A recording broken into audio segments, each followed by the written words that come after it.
Thank you for listening to this program. I hope these ideas help you as much as they have helped me and thousands of others. In fact, I hope that this program changes your life forever. There's never enough time to do everything you have to do. You are literally swamped with work and personal responsibilities, projects, stacks of magazines to read, and piles of books you intend to get to one of these days as soon as you get caught up. But the fact is that you are never going to get caught up. You will never get on top of all your tasks. You will never get far enough ahead to be able to get to all those books, magazines, and leisure time activities that you dream of. And forget about solving your time management problems by becoming more productive. No matter how many personal productivity techniques you master, there will always be more to do than you can ever accomplish in the time you have available to you, no matter how much time it is. You can get control of your time in your life only by changing the way you think, work, and deal with a never-ending river of responsibilities that flows over you each day. You can get control of your tasks and activities only to the degree that you stop doing some things and start spending more time on the few activities that can really make a difference in your life. I've studied time management for more than 30 years. I have immersed myself in the works of Peter Drucker, Alex McKenzie, Alan Lake, and Stephen Covey, and many, many others. I've read hundreds of books and thousands of articles on personal efficiency and effectiveness. This program is the result. Each time I came across a good idea, I tried it out in my own work and personal life. If it worked, I incorporated it into my talks and seminars and taught it to others. Galileo once wrote, "You cannot teach a person something he does not already know. You can only bring what he does know to his awareness." Depending upon your level of knowledge and experience, these ideas may sound familiar. This program will bring them to a higher level of awareness. When you learn these methods and techniques and apply them over and over until they become habits, you will alter the course of your life in a very positive way. Let me tell you a little bit about myself and the origins of this book. I started off in life with few advantages, aside from a curious mind. I did poorly in school and left without graduating. I worked at laboring jobs for several years. My future did not appear particularly promising. As a young man, I got a job on a tramp freighter and went off to see the world. For 8 years, I traveled and worked and then traveled some more, eventually visiting more than 80 countries on 5 continents. When I could no longer find a laboring job, I got into sales, knocking on doors, working on straight commission. I struggled from sale to sale until I began looking around me and asking, why is it that other people are doing better than I am? Then I did something that changed my life. I went up to successful salespeople and asked them what they were doing. And they told me. And I did what they advised me to do, and my sales went up. Eventually, I became so successful, I was made a sales manager. As a sales manager, I used the same strategy. I found out what other successful sales managers were doing, and then I did it myself. This process of learning and applying what I had learned changed my life. I'm still amazed at how simple and obvious it is. Just find out what successful people do and do the same things until you get the same results. Wow, what an idea.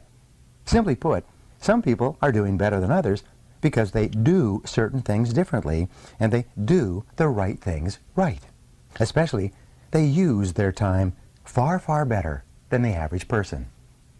Coming from an unsuccessful background, I had developed deep feelings of inferiority and inadequacy. I had fallen into the mental trap of assuming that people who were doing better than me were actually better than me. What I learned was this. Now, that's not necessarily true. They were just doing things differently, and what they had learned to do, within reason, I could learn as well. This was a great revelation to me. I was both amazed and excited with this discovery. I still am. I realized that I could change my life and achieve almost any goal I could set for myself if I just found out what others were doing in that area and then did it myself until I got the same results they were getting. Within 1 year of starting in sales, I was a top salesman. A year after I was made a manager, I was a vice president in charge of a 95-person sales force in 6 countries. And I was 25 years old. Over the years, I have worked in 22 different jobs, started and built several companies, and earned a business degree from a major university. I also learned to speak French, German, and Spanish, and have been a trainer, consultant, or speaker for more than 500 companies. I currently give talks and seminars to more than 300,000 people each year, with audiences as large as 20,000 people. Throughout my career, I have found a simple truth. The ability to concentrate single-mindedly on your most important task, to do it well, and to finish it completely is the key to great success, achievement, respect, status, and happiness in life. This key insight is the heart and soul of this program. This program is designed to show you how to get ahead more rapidly in your career. These pages contain the 21 most powerful principles on personal effectiveness that I've ever discovered. These methods, techniques, and strategies are practical, proven, and fast-acting. In the interest of time, I don't dwell on the various psychological or emotional explanations for procrastination or poor time management. There are no lengthy departures into theory or research. What you will learn are specific actions you can take immediately to get better, faster results in your work. Every idea in this program is focused on increasing your overall levels of productivity, performance, and output, on making you more valuable in whatever you do. You can apply many of these ideas to your personal life as well. Each of these 21 methods and techniques is complete in itself. All are necessary. One strategy might be effective in one situation and another might apply to another task. Altogether, these 21 ideas represent a smorgasbord of personal effectiveness techniques that you can use at any time in any order or sequence that makes sense to you at the moment. The key to success is action. These principles work to bring about fast, predictable improvements in performance and results. The faster you learn and apply them, the faster you will move ahead in your career. Guaranteed. There will be no limit to what you can accomplish when you learn how to eat that frog.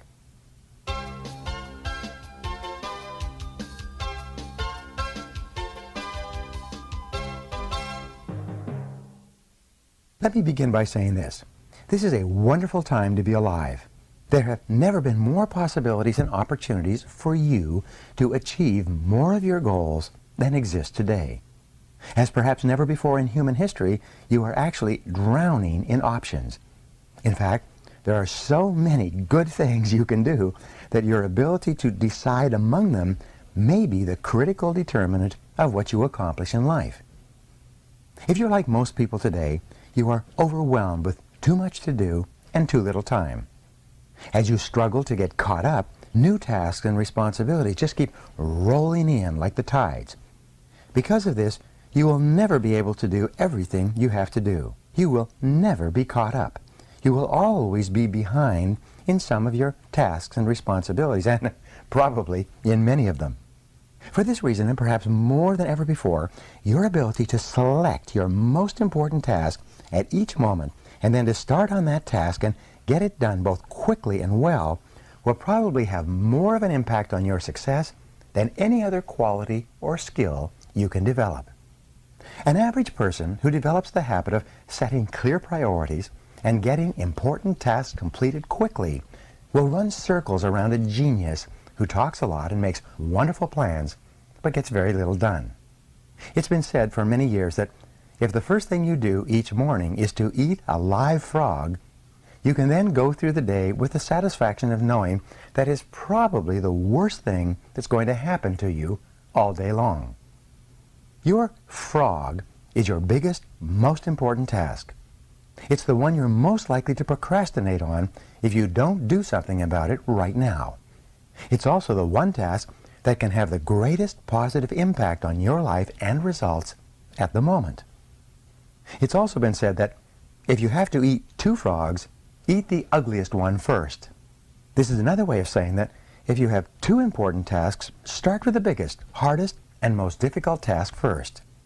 Discipline yourself to begin immediately and then to persist until the task is complete before you go on to something else. Think of this as a test. Treat it like a personal challenge. Resist the temptation to start with the easier task. Continually remind yourself that one of the most important decisions you make each day is your choice of what you will do immediately and what you will do later, if you do it at all. Here's one final observation. If you have to eat a live frog, it doesn't pay to sit and look at it for very long. The key to reaching high levels of performance and productivity is for you to develop the lifelong habit of tackling your major task first thing each morning. You must develop the routine of eating your frog before you do anything else and without taking too much time to think about it. In study after study of men and women who get paid more and promoted faster, the quality of action orientation stands out as the most observable and consistent behavior they demonstrate in everything they do.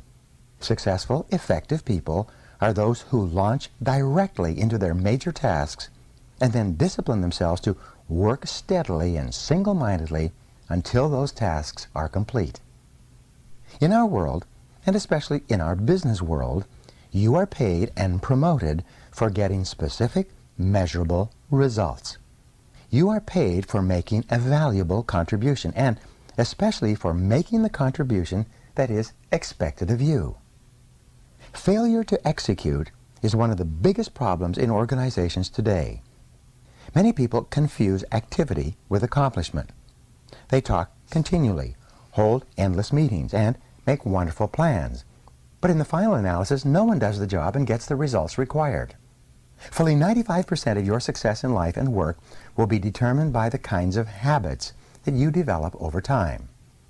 The habit of setting priorities, overcoming procrastination, and getting on with your most important task is a mental and physical skill. As such, this habit is learnable through practice and repetition, over and over again, until it locks into your subconscious mind and becomes a permanent part of your behavior. Once it becomes a habit, it becomes both automatic and easy to do. You are designed mentally and emotionally in such a way that task completion gives you a positive feeling. It makes you happy. It makes you feel like a winner. Whenever you complete a task of any size or importance, you feel a surge of energy, enthusiasm, and self-esteem. The more important the completed task, the happier, more confident, and more powerful you feel about yourself and your world. The completion of an important task triggers the release of endorphins in your brain. These endorphins give you a natural high. The endorphin rush that follows successful completion of any task makes you feel more creative and confident. Here's one of the most important of the so-called secrets of success. It is that you can actually develop a positive addiction to endorphins and to the feeling of enhanced clarity, confidence, and competence that they trigger. When you develop this addiction, almost without thinking, you begin to organize your life in such a way that you are continually starting and completing ever more important tasks and projects. You actually become addicted in a very positive sense to success and contribution. One of the keys to your living a wonderful life, having a successful career, and feeling terrific about yourself is for you to develop the habit of starting and finishing important jobs. At that point, this behavior will take on a power of its own, and you'll find it easier to complete important tasks than not to complete them.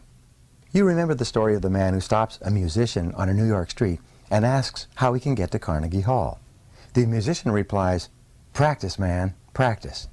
Practice is the key to mastering any new skill. Fortunately, your mind is like a muscle. It grows stronger and more capable with use. With practice, you can learn any behavior or develop any habit that you consider either desirable or necessary. You need 3 qualities to develop the habits of focus and concentration, which are all learnable. They are decision, discipline, and determination. First, make a decision to develop the habit of task completion. Second, discipline yourself to practice the principles you are about to learn until you master them. And finally, back everything you do with determination until the habit is locked in and becomes a permanent part of your personality. Now, there's a special way that you can accelerate your progress toward becoming the highly productive, effective, efficient person that you want to be.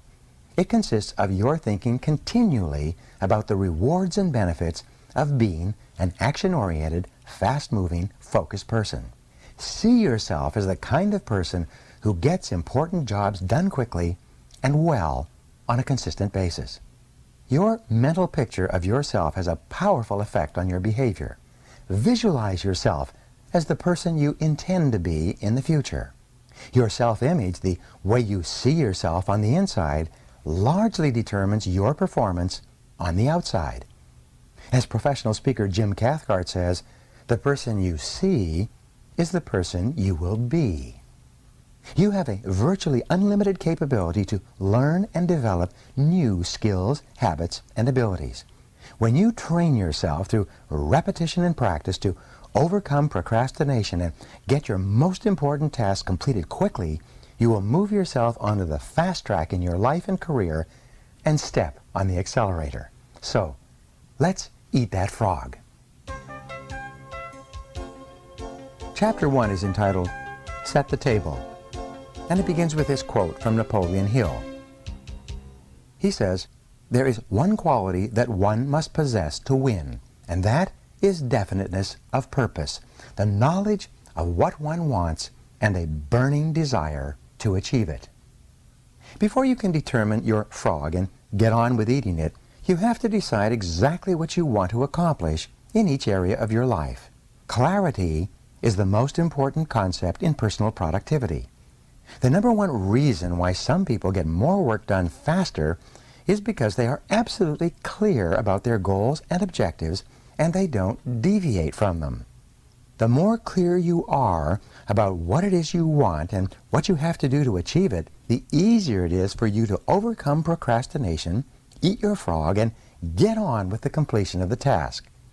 A major reason for procrastination and lack of motivation is vagueness, confusion, and fuzzy-mindedness about what you are supposed to do and in what order and for what reason. You must avoid this common condition with all your strength by striving for ever greater clarity in everything you do. Here's a great rule for success. Think on paper. Only about 3% of adults have clear written goals. These people accomplish 5 and 10 times as much as people of equal or better education and ability, but who, for whatever reason, have never taken the time to write out exactly what it is they want. There's a powerful formula for setting and achieving goals that you can use for the rest of your life.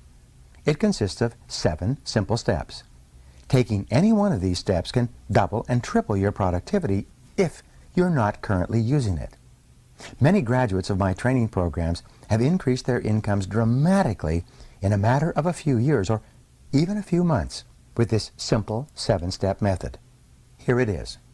Step number 1, decide exactly what you want. Either decide for yourself or sit down with your boss and discuss your goals and objectives until you are crystal clear about exactly what is expected of you and in what order of priority. It's amazing how many people are working away day after day on low-value tasks because they have not had this critical discussion with their manager. Here's another rule. One of the very worst uses of time is to do something very well that need not be done at all. Stephen Covey says, before you begin scrambling up the ladder of success, make sure that it's leaning against the right building. Step number 2, write it down. Think on paper. When you write down your goal, you crystallize it and give it tangible form. You create something that you can touch and see. On the other hand, a goal or objective that's not in writing is merely a wish or a fantasy. It has no energy behind it. Unwritten goals lead to confusion, vagueness, misdirection, and numerous mistakes. Step number 3, set a deadline on your goal. A goal or decision without a deadline has no urgency. It has no real beginning or end. Without a definite deadline accompanied by the assignment or acceptance of specific responsibilities for completion, you will naturally procrastinate and get very little done. Step number 4, make a list of everything that you can think of that you're going to have to do to achieve your goal. As you think of new activities, add them to your list. Keep building your list until it is complete. A list gives you a visual picture of the larger task or objective. It gives you a track to run on. It dramatically increases the likelihood that you will achieve your goal as you have defined it and on schedule. Step number 5. Organize the list into a plan. Organize your list by priority and sequence. Take a few minutes to decide what you need to do first and what you can do later. Decide what has to be done before something else and what needs to be done afterwards. Even better, lay out your plan visually in the form of a series of boxes and circles on a sheet of paper. You'll be amazed at how much easier it is to achieve your goal when you break it down into individual tasks. With a written goal and an organized plan of action, you will be far more productive and efficient than someone who is carrying his goals around in his mind. Step number 6. Take action on your plan immediately. Do something, do anything. An average plan vigorously executed is far better than a brilliant plan on which nothing is done. For you to achieve any kind of success, execution is everything. And finally, step number 7. Resolve to do something every single day that moves you toward your major goal. Build this activity into your daily schedule. Read a specific number of pages on a key subject. Call on a specific number of prospects or customers. Engage in a specific period of physical exercise. Learn a certain number of new words in a foreign language. Never miss a day. Keep pushing forward. Once you start moving, keep moving. Don't stop. This decision, this discipline alone can make you one of the most productive and successful people of your generation. Clear written goals have a wonderful effect on your thinking. They motivate you and galvanize you into action. They stimulate your creativity, release your energy, and help you to overcome procrastination as much as any other factor. Goals are the fuel in the furnace of achievement. The bigger your goals and the clearer they are, the more excited you become about achieving them. The more you think about your goals, the greater becomes your inner drive and desire to accomplish them. Think about your goals and review them daily. Every morning when you begin, take action on the most important task you can accomplish to achieve your most important goal at the moment. Now, here's what you can do to put this idea into action immediately. Take a clean sheet of paper right now and make a list of 10 goals that you want to accomplish in the next year. Write your goals as though a year has already passed and they are now a reality. Use the present tense, positive and first person, so that they are immediately accepted by your subconscious mind. For example, you would write, I earn X number of dollars per year, or I weigh X number of pounds, or I drive such and such a car. Present tense, personal, and positive. Then, go back over your list of 10 goals and select the one goal that if you achieved it would have the greatest positive impact on your life. Whatever that goal is, write it on a separate sheet of paper, set a deadline, make a plan, take action on your plan, and then do something every single day that moves you toward that goal. This exercise alone could change your life. Chapter number 2 is entitled, Plan Every Day in Advance. And it begins with this quote from Alan Lakin, which says, Planning is bringing the future into the present so that you can do something about it right now. You've probably heard the old question, how do you eat an elephant? The answer, of course, is one bite at a time. How do you eat your biggest, ugliest frog? The same way. You break it down into specific, step-by-step activities, and then you start on the first one. Your mind, your ability to think, plan, and decide, is your most powerful tool for overcoming procrastination and increasing your productivity.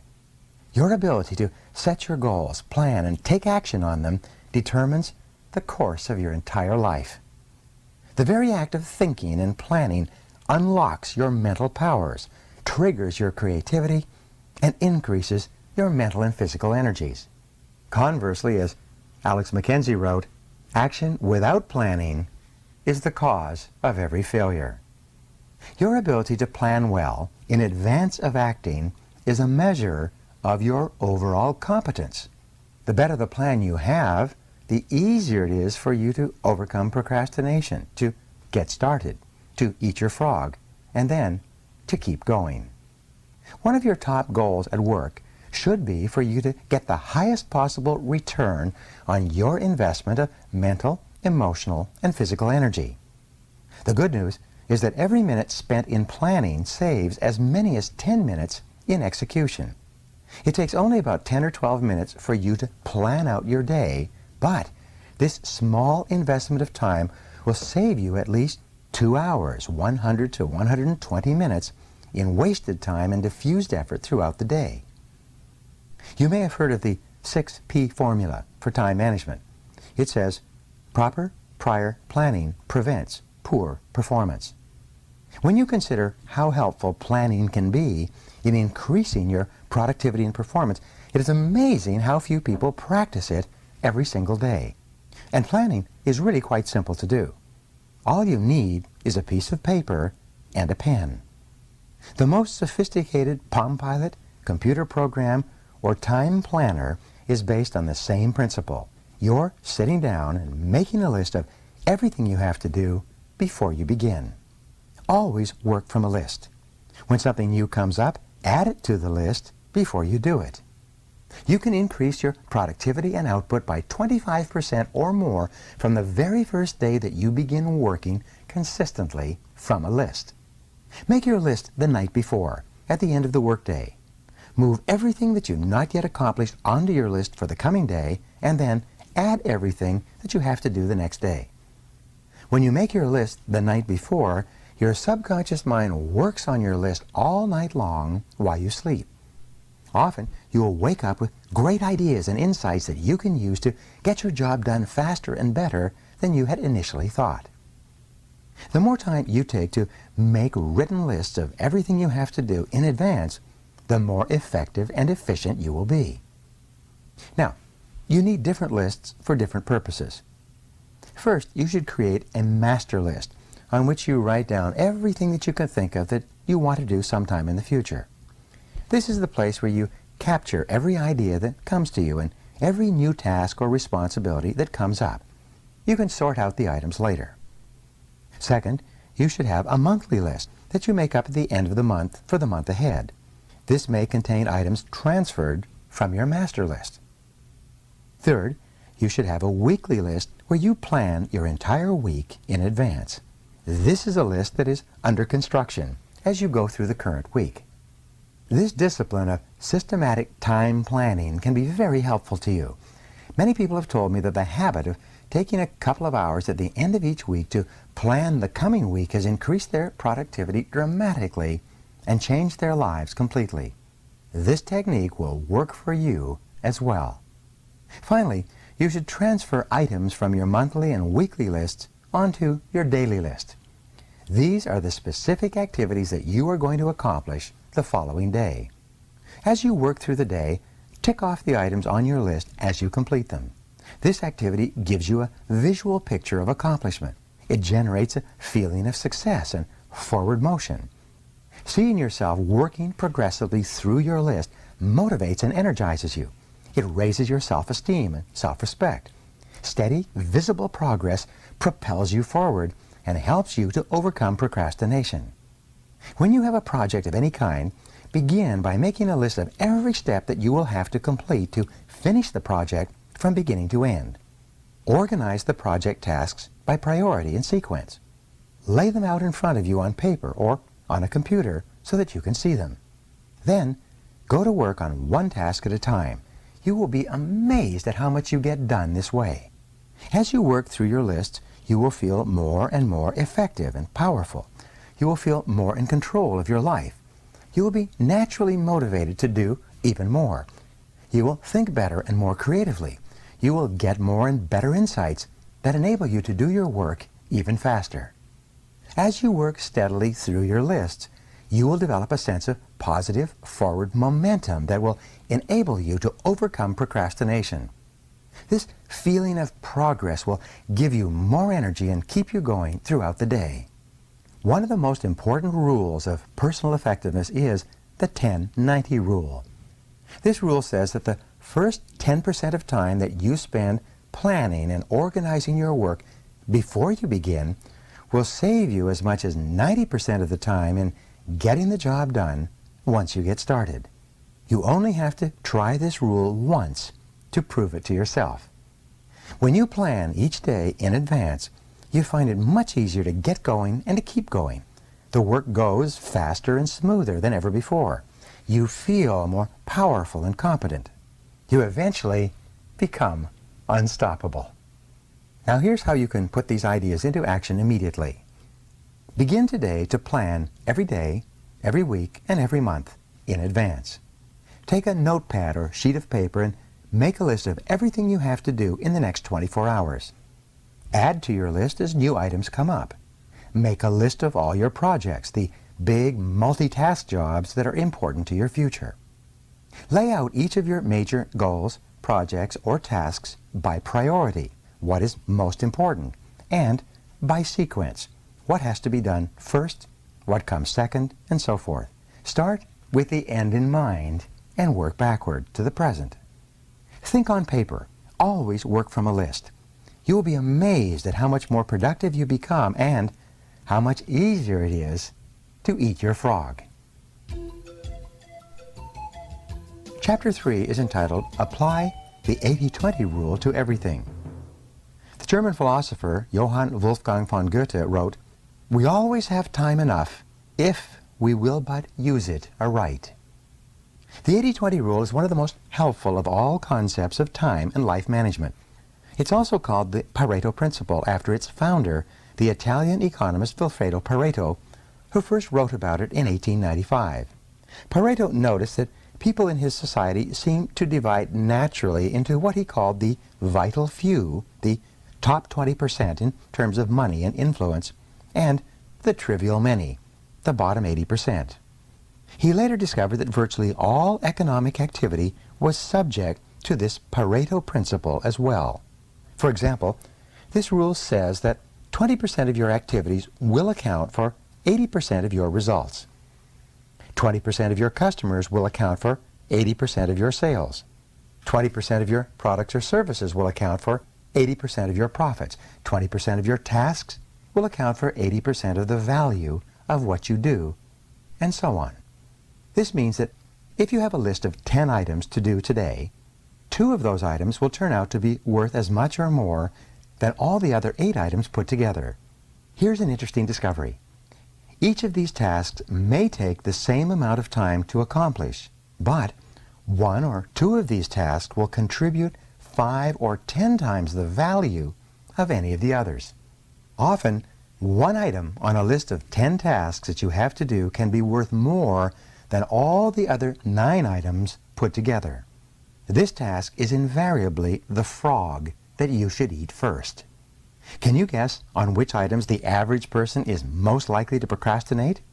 You're right. The sad fact is that most people procrastinate on the top 10 or 20% of items that are the most valuable and important, the vital few. They busy themselves instead with the least important 80%, the trivial many, that contribute very little to results. You often see people who appear to be busy all day long but seem to accomplish very little.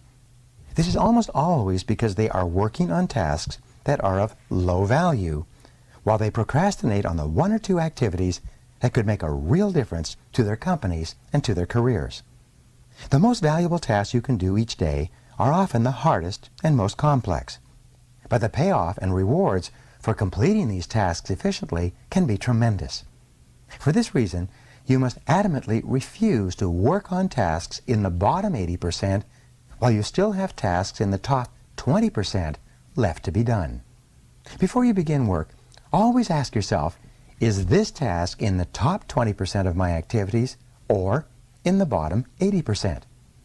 And here's a rule for success. Resist the temptation to clear up small things first. Remember, whatever you choose to do over and over again eventually becomes a habit that's hard to break. If you choose to start your day on low-value tasks, you will soon develop the habit of always starting and working on low-value tasks. This is not the kind of habit you want to develop or keep. The hardest part of any important task is getting started on it in the first place. Once you actually begin work on a valuable task, you seem to be naturally motivated to continue. A part of your mind loves to be busy working on significant tasks that can really make a difference. Your job is to feed this part of your mind continually. Just thinking about starting and finishing an important task motivates you and helps you to overcome procrastination. The fact is that the amount of time required to complete an important job is often the same as the time required to do an unimportant job. The difference is that you get a tremendous feeling of pride and satisfaction from the completion of something valuable and significant. However, when you complete a low-value task, using the same amount of time and energy, you get little or no satisfaction at all. Time management is really life management, personal management. It's really taking control of the sequence of events. Time management is control over what you do next. And you are always free to choose the task that you will do next. Your ability to choose between the important and the unimportant is the key determinant of your success in life and work. Effective, productive people discipline themselves to start on the most important task that is before them. They force themselves to eat that frog, whatever it is. They accomplish vastly more than the average person and are much happier as a result. This should be your way of working as well. Now, here's a way to put these ideas into action. Make a list of all the key goals, activities, projects, and responsibilities in your life today. Which of them are or could be in the top 10 or 20% of tasks that represent or could represent 80 or 90% of your results? Resolve today that you are going to spend more and more of your time working in those few areas that can really make a difference in your life and career, and less time on lower value activities.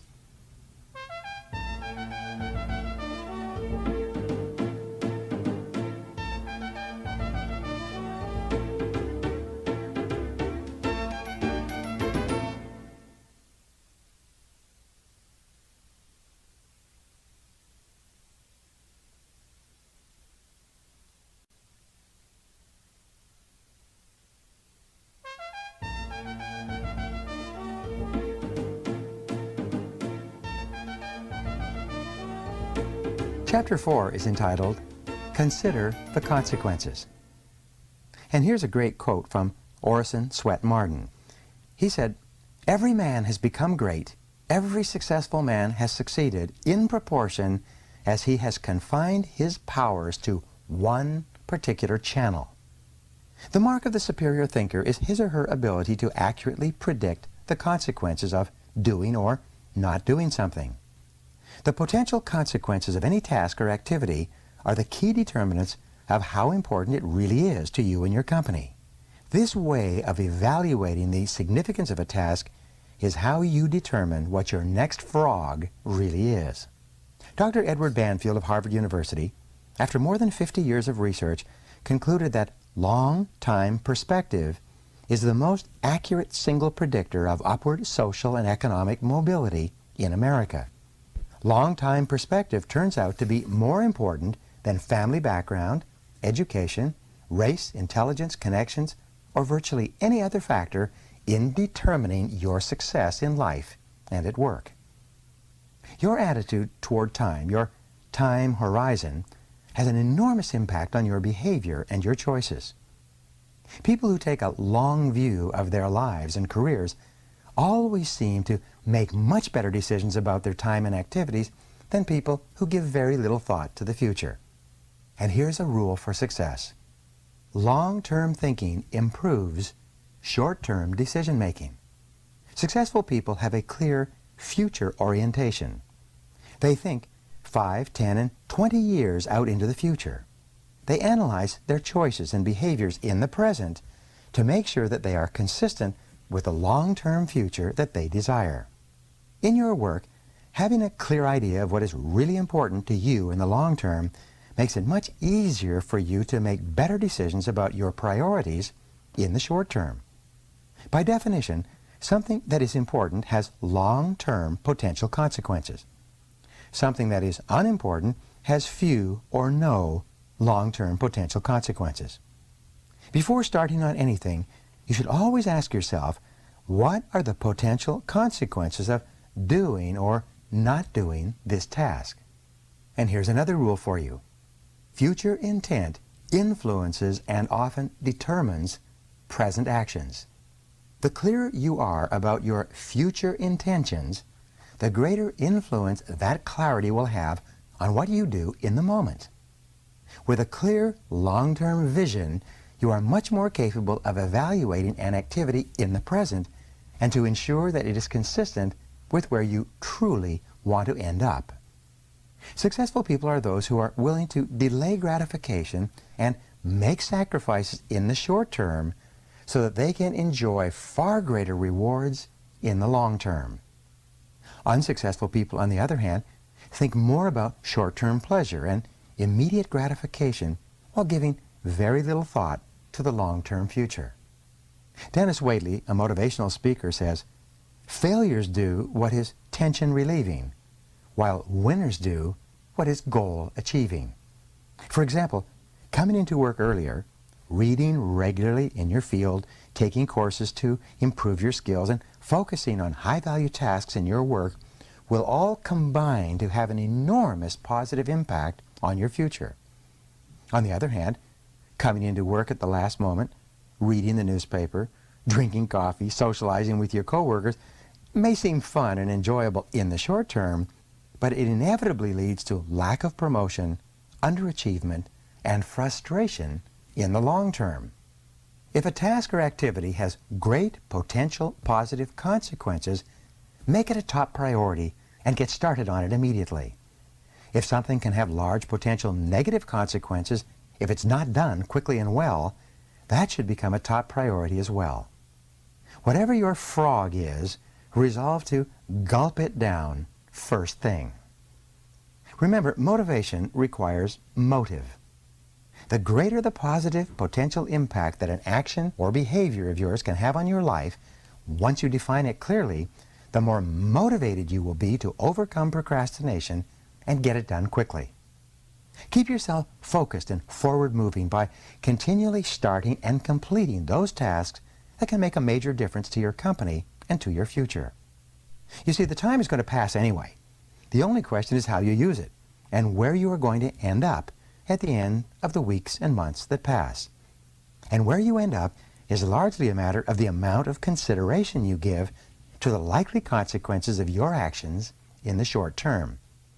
Thinking continually about the potential consequences of your choices, decisions, and behaviors is one of the very best ways to determine your true priorities in your work and personal life. Now, here's some ideas on how to put these points into action. Review your list of tasks, activities, and projects regularly. Continually ask yourself, which one project or activity, if I did it in an excellent and timely fashion, would have the greatest positive impact on my life? Whatever it is that can help you the most, set it as a goal, make a plan to achieve it, and go to work on your plan immediately. Remember the wonderful words of Goethe. He said, "Just begin, and the mind grows heated. Continue, and the task will be completed." Chapter 5 is entitled, Practice the ABCDE Method Continually. Here's a quote from William Matthews. He says, "The first law of success is concentration, to bend all the energies to one point and to go directly to that point, looking neither to the right nor to the left." The more thought you invest in planning and setting priorities before you begin, the more important things you will do and the faster you will get them done once you get started. The more important and valuable the task is to you, the more you will be motivated to overcome procrastination and launch yourself into the job. The ABCDE method is a powerful priority setting technique that you can use every single day. This technique is so simple and effective that it can, all by itself, make you one of the most efficient and effective people in your field. The power of this technique lies in its simplicity. Here's how it works. You start with a list of everything you have to do for the coming day. Think on paper. You then place an A, B, C, D, or E before each item on your list before you begin the first task. An A item is defined as something that is very important, something that you must do or else face serious consequences. An A item on your list might be visiting a key customer or finishing a report for your boss that she needs for an upcoming board meeting. These items are the frogs of your life. If you have more than one A task, you prioritize these tasks by writing A1, A2, A3, and so on in front of each item. Your A1 task is your biggest, ugliest frog of all. A B item is defined as a task that you should do, but it has only mild consequences. These items are the tadpoles of your work life. This means that someone may be unhappy or inconvenienced if you don't do one of these tasks, but it is nowhere as important as an A task.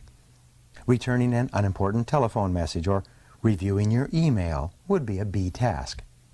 The rule is that you should never do a B task when there is an A task left undone. You should never be distracted by a tadpole when a big frog is sitting there waiting to be eaten. A C task is defined as something that would be nice to do, but for which there are no consequences at all, whether you do it or not. C tasks include phoning a friend, having coffee or lunch with a coworker, or completing some personal business during work hours. This sort of activity has no effect at all on your career or work life. A D task is defined as something you can delegate to someone else. The rule is that you should delegate everything that anyone else can do so that you can free up more time for the A tasks that only you can do. An E task in the A, B, C, D, E method is defined as something that you can eliminate altogether, and it won't make any real difference. This may be a task that was important to you at one time, but is no longer relevant to yourself or anyone else. Often it's something you continue to do out of habit or because you enjoy it. After you have applied the ABCDE method to your list, you will be completely organized and ready to get more important things done faster. The key to making this ABCDE method work is for you to now discipline yourself to start immediately on your A1 task and then to stay at it until it's complete. Use your willpower to get going and stay going on this one job, the most important single task you could possibly be doing. Eat the whole frog and don't stop until it's finished completely. Your ability to think through and analyze your work list and determine your A1 task is the springboard to higher levels of accomplishment and greater self-esteem, self-respect, and personal pride. When you develop the habit of concentrating on your A1 most important activity, on eating your frog, you will start getting more done than any 2 or 3 people around you. Now here's how you can put these ideas into action. Review your list right now and put an A, B, C, D, or E next to each task or activity. Select your A1 job or project and begin working on it immediately. Discipline yourself to do nothing else until this one job is complete. Practice this ABCDE method every day and on every work or project list before you begin work for the next month. By that time, you will have developed the habit of setting and working on your highest priority tasks, and your future will be assured. Chapter 6 is entitled, Focus on Key Result Areas. Norman Vincent Peale once wrote, "When every physical and mental resource is focused, one's power to solve a problem multiplies tremendously." Here's the question: why am I on the payroll? This is one of the most important questions you ever ask and answer over and over again throughout your career. As it happens, most people are not exactly sure why they are on the payroll. But if you're not crystal clear about why you're on the payroll and what results you've been hired to accomplish, it's very hard for you to perform at your best and get paid more and promoted faster? In its simplest terms, the answer is that you have been hired to get specific results. A wage or a salary is a payment for a specific quality and quantity of work that can be combined with the work of others to create a product or service that customers are willing to pay for. Each job can be broken down into about 5 to 7 key result areas, seldom more. These are the results that you absolutely positively have to get to fulfill your responsibilities and make your maximum contribution to your organization. Key result areas are similar to the vital functions of the body, such as those indicated by blood pressure, heart rate, respiratory rate, and brainwave activity. An absence of any one of these vital functions leads to the death of the organism. By the same token, your failure to perform in a critical result area of your work can lead to the end of your job as well. For example, the key result areas of management are planning, organizing, staffing, delegating, supervising, measuring, and reporting. These are the areas in which a manager must get results to succeed in his or her area of responsibility. You must have essential knowledge and skills for your job. These demands are continually changing. You have developed core competencies that make it possible for you to do your job in the first place, but key results are always central to your work and determine your success or failure in your job. A key result area is something that you must achieve to succeed at your job. It's a task area for which you are completely responsible. If you don't do it, it will not be done by someone else. A key result area is an activity that is under your control. It is an output of your work that becomes an input or a contributing factor to the work of others. The starting point of high performance is for you to first identify the key result areas of your work. Discuss them with your boss. Make a list of your output responsibilities and make sure that the people above you, on the same level of you, and below you are in agreement with it. For example, for a salesperson, prospecting and opening new accounts is a key result area. This activity is the key to the entire sales process. Closing a sale is another key result area. When the sale is made, it triggers the activities of many other people to produce and deliver the product or service. For a company owner or key executive, negotiating a bank loan is a key result area. Hiring the right people and delegating effectively are both key result areas. For a secretary or receptionist, typing a letter or answering the phone and transferring the caller quickly and efficiently are defined as key result areas. People's ability to perform these tasks quickly and well largely determines their pay and promotability. Once you have determined your key result areas, the second step is for you to grade yourself on a scale of 1 to 10 in each of these areas. Where are you strong? And where are you weak? Where are you getting excellent results? And where are you underperforming? Here's the rule. Your weakest key result area sets the height at which you can use all your other skills and abilities. This rule says that you could be exceptional in 6 out of 7 of your key result areas, but really poor in the 7th, and your poor performance in the 7th area will hold you back and determine how much you achieve with all your other skills. This weakness will act as a drag on your effectiveness and be a constant source of friction and frustration. For example, delegating is a key result area for a manager. This skill is the key leverage point that enables a manager to manage, to get results through others. A manager who cannot delegate properly is held back from using all of his or her other skills at their maximum level of effectiveness. Poor delegation skills alone can lead to failure in the job. One of the major reasons for procrastination and delay in the workplace is that people avoid jobs and activities in those areas where they have performed poorly in the past. Instead of setting a goal and making a plan to improve in a particular area, most people avoid that area altogether, which just makes the situation worse. The reverse of this is that the better you become in a particular skill area, the more motivated you will be to perform that function, the less you will procrastinate, and the more determined you will be to get it finished. The fact is that everybody has both strengths and weaknesses. refuse to rationalize, justify, or defend your areas of weakness. Instead, identify them clearly.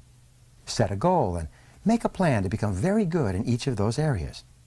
Just think, you may be only one critical skill away from top performance in your job. Here's one of the greatest questions you will ever ask and answer. It's this: what one skill, if I developed and did it in an excellent fashion, would have the greatest positive impact on my career? Let me repeat that. What one skill, if you developed and did it in an excellent fashion, would have the greatest positive impact on your career? You should use this question to guide your career for the rest of your life. Look into yourself for the answer. You probably know what it is. Ask your boss this question. Ask your coworkers. Ask your friends and your family. Whatever the answer is, find out and then go to work to bring up your performance in this area. The good news is that all business skills are learnable.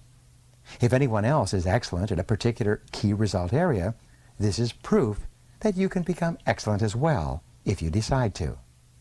One of the fastest and best ways to stop procrastinating and get more things done faster is for you to become absolutely excellent in your key result areas.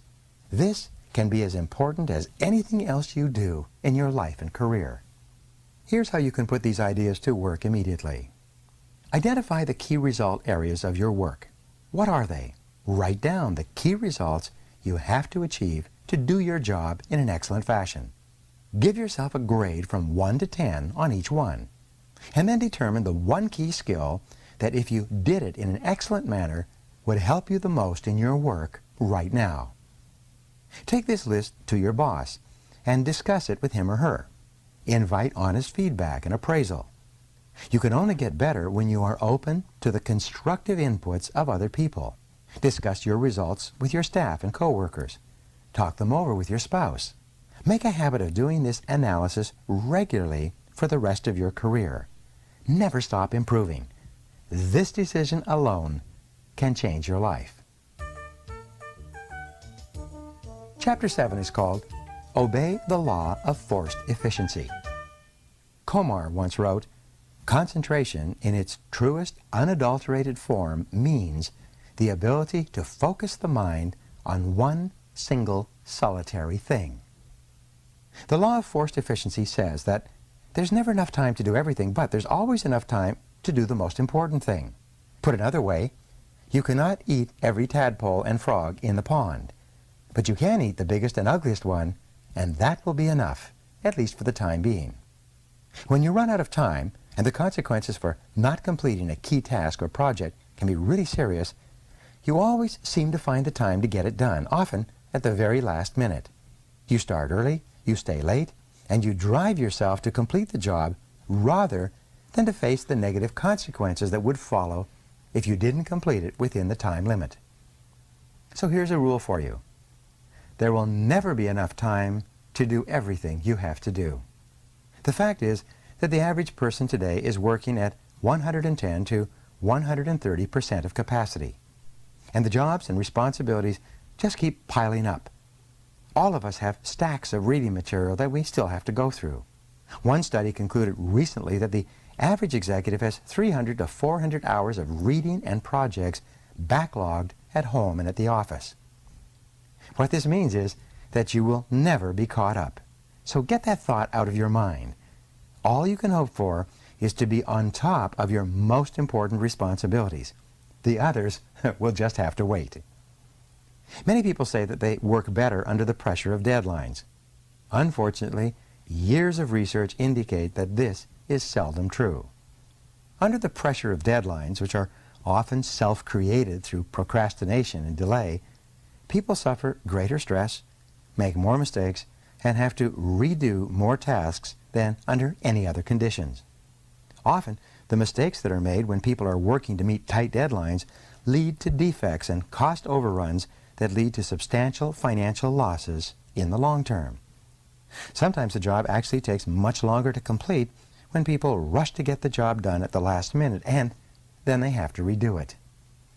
You can use 3 questions on a regular basis to keep yourself focused on getting your most important tasks completed on schedule. The first question is, what are my highest value activities? Put another way, what are the biggest frogs that you have to eat to make the greatest contribution to your organization, to your family, to your life in general? This is one of the most important questions you can ever ask and answer. What are your highest value activities? First, think this through for yourself. Then, ask your boss. Ask your coworkers and subordinates. Ask your friends and family. Like focusing the lens of a camera, you must be crystal clear about your highest value activities before you begin work.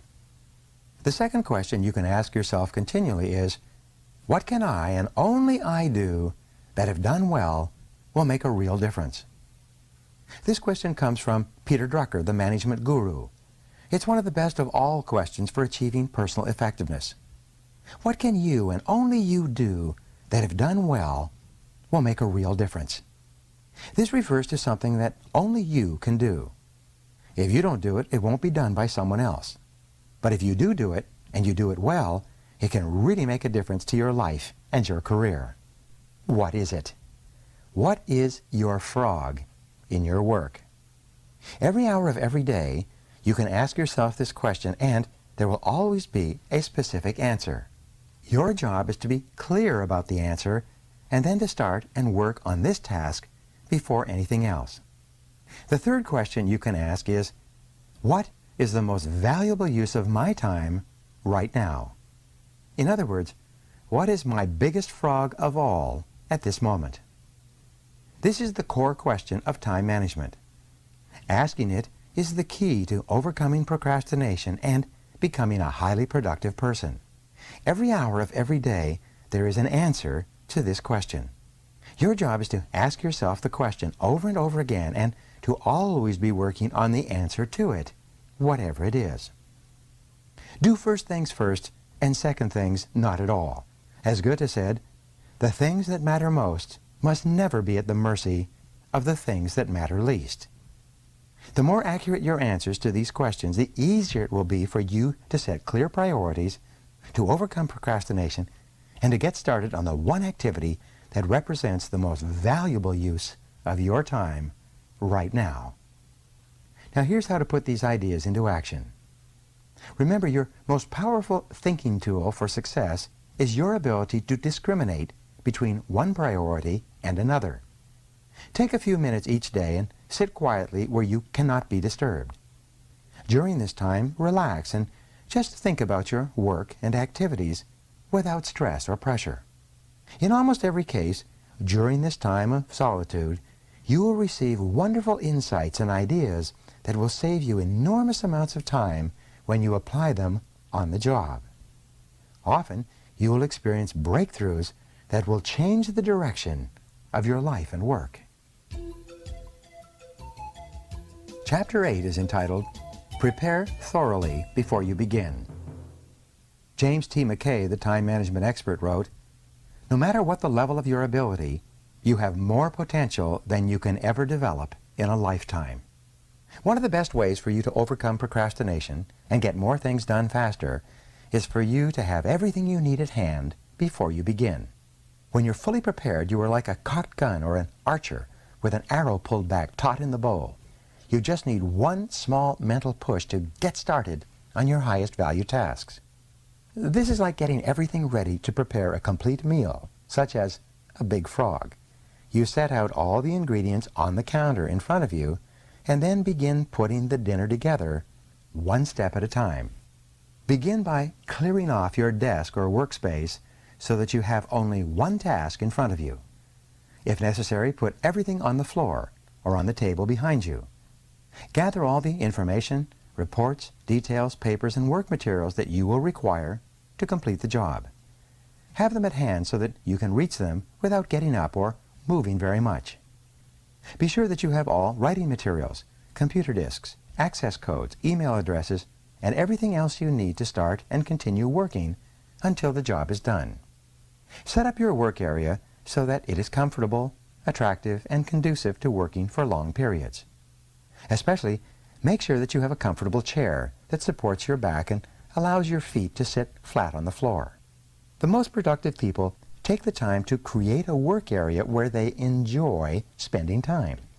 The cleaner and neater your work area before you begin, the easier it is for you to get started and keep going. One of the great techniques for overcoming procrastination, eating frogs, is for you to get everything completely ready to work in advance. When everything is laid out in order and sequence, you feel much more like getting on with the job. It's amazing how many books never get written, how many degrees never get completed, how many life-changing tasks never get started because people fail to take the first step of preparing everything in advance. Los Angeles, for example, attracts people from all over America who dream of writing a successful movie script and selling it to one of the studios in the area. They move to Los Angeles and work at low-level jobs for years while they dream of writing and selling a popular script. Recently, the Los Angeles Times sent a reporter out onto Wilshire Boulevard to interview passersby. When people came along, he asked them one question: "How's your script coming?" 3 out of 4 passersby replied, "Almost done."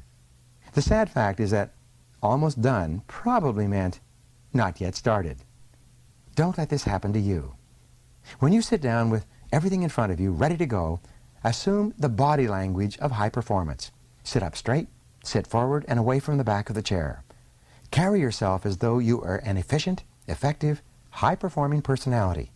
Then pick up the first item and say to yourself, "Let's get to work," and plunge in.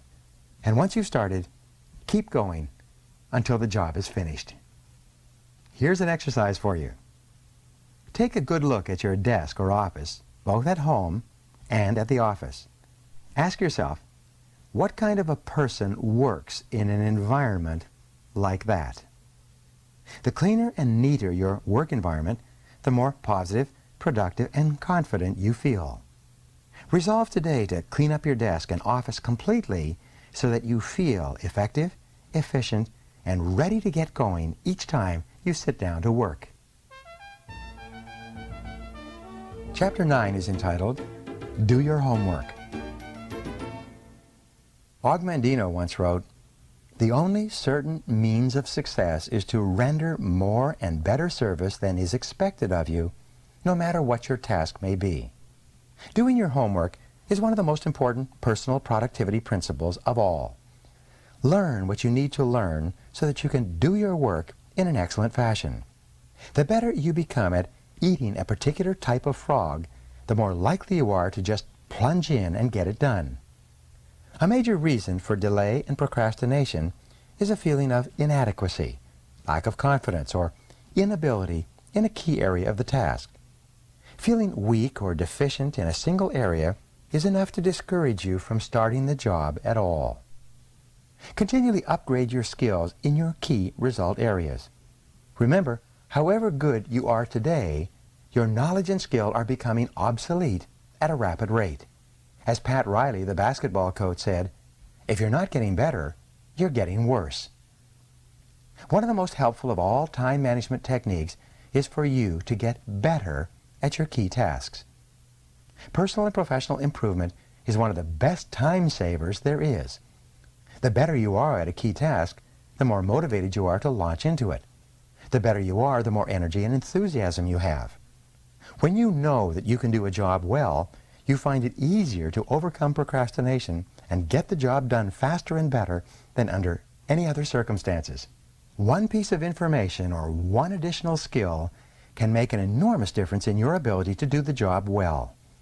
Identify the most important things you do and then make a plan to continually upgrade your skills in those areas.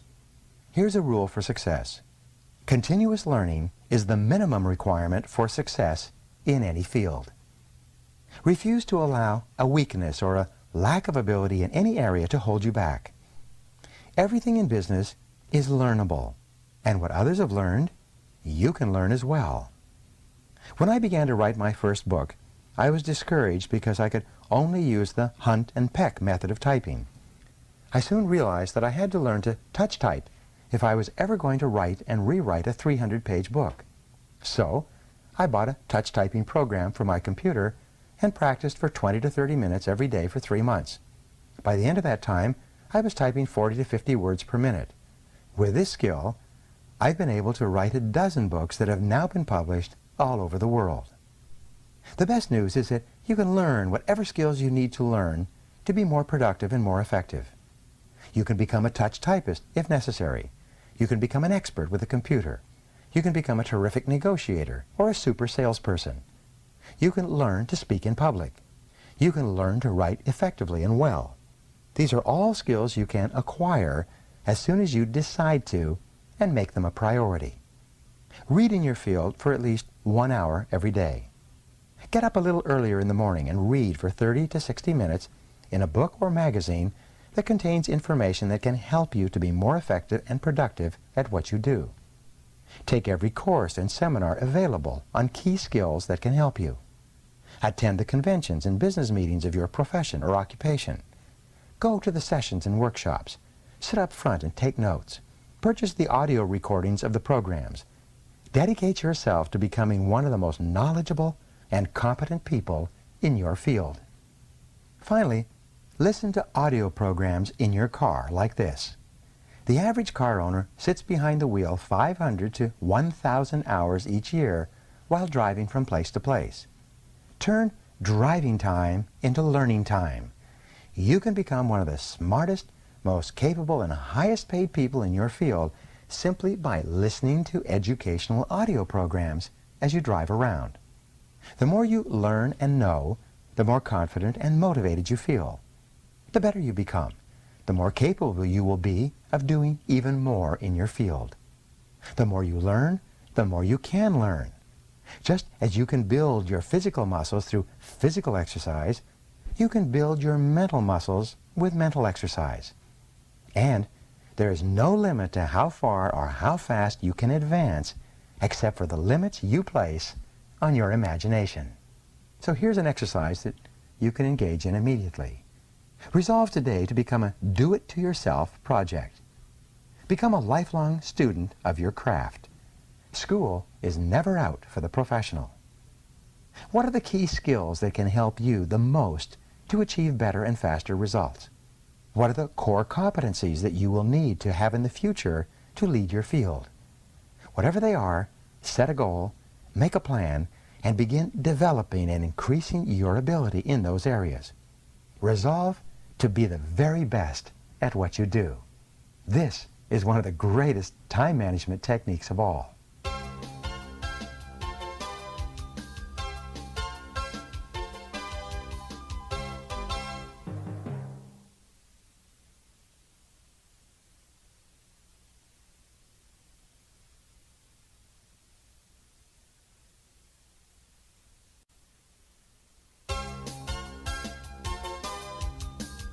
Chapter 10 is entitled Leverage Your Special Talents.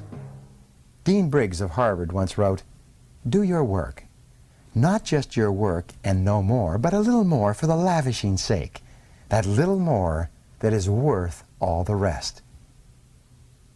Remember, you are remarkable. You have special talents and abilities that make you different from every other person who has ever lived. There are frogs you can eat or learn to eat that can make you one of the most important people of your generation. There are certain things that you can do or that you can learn to do that can make you extraordinarily valuable to yourself and others. Your job is to identify your special areas of uniqueness and then to commit yourself to becoming very, very good in those areas. Your most valuable asset in terms of cash flow is your earning ability. Your ability to work enables you to bring tens of thousands of dollars into your life every year by simply applying your knowledge and skills to your world. This is your ability to eat specific frogs faster and better than others. You could lose everything you own, your house, your car, your job, your bank account, but as long as you still had your earning ability, you could still make it all back and more besides. Take stock of your unique talents and abilities on a regular basis. What is it that you do especially well? What are you good at? What do you do easily and well that is difficult for most other people? Looking back at your career, what has been most responsible for your success in life and work to date?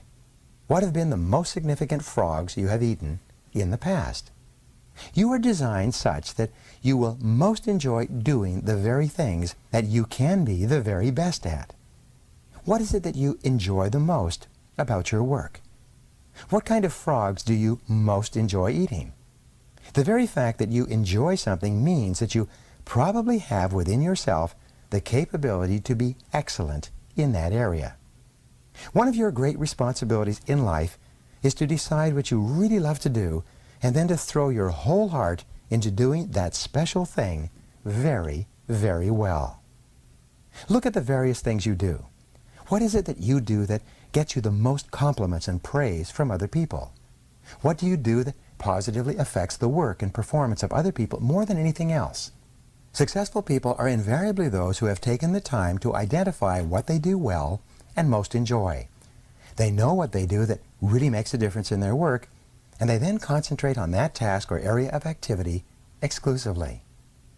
You should always focus your best energies and abilities in starting and completing those tasks where your unique talents and abilities enable you to do them well and make a significant contribution. You cannot do everything, but you can do those few things in which you excel, the few things that can really make a difference. Here's how to put these ideas into action. Continually ask yourself these key questions. What am I really good at? What do I enjoy the most about my work? What has been most responsible for my success in the past? If I could do any job at all, what job would it be? If you won the lottery or otherwise came into an enormous amount of money and you could choose any job or any part of any job to do for the indefinite future, what work would you choose? What sort of preparation would you have to engage in to be able to do that work in an excellent fashion? Whatever your answer, get started today.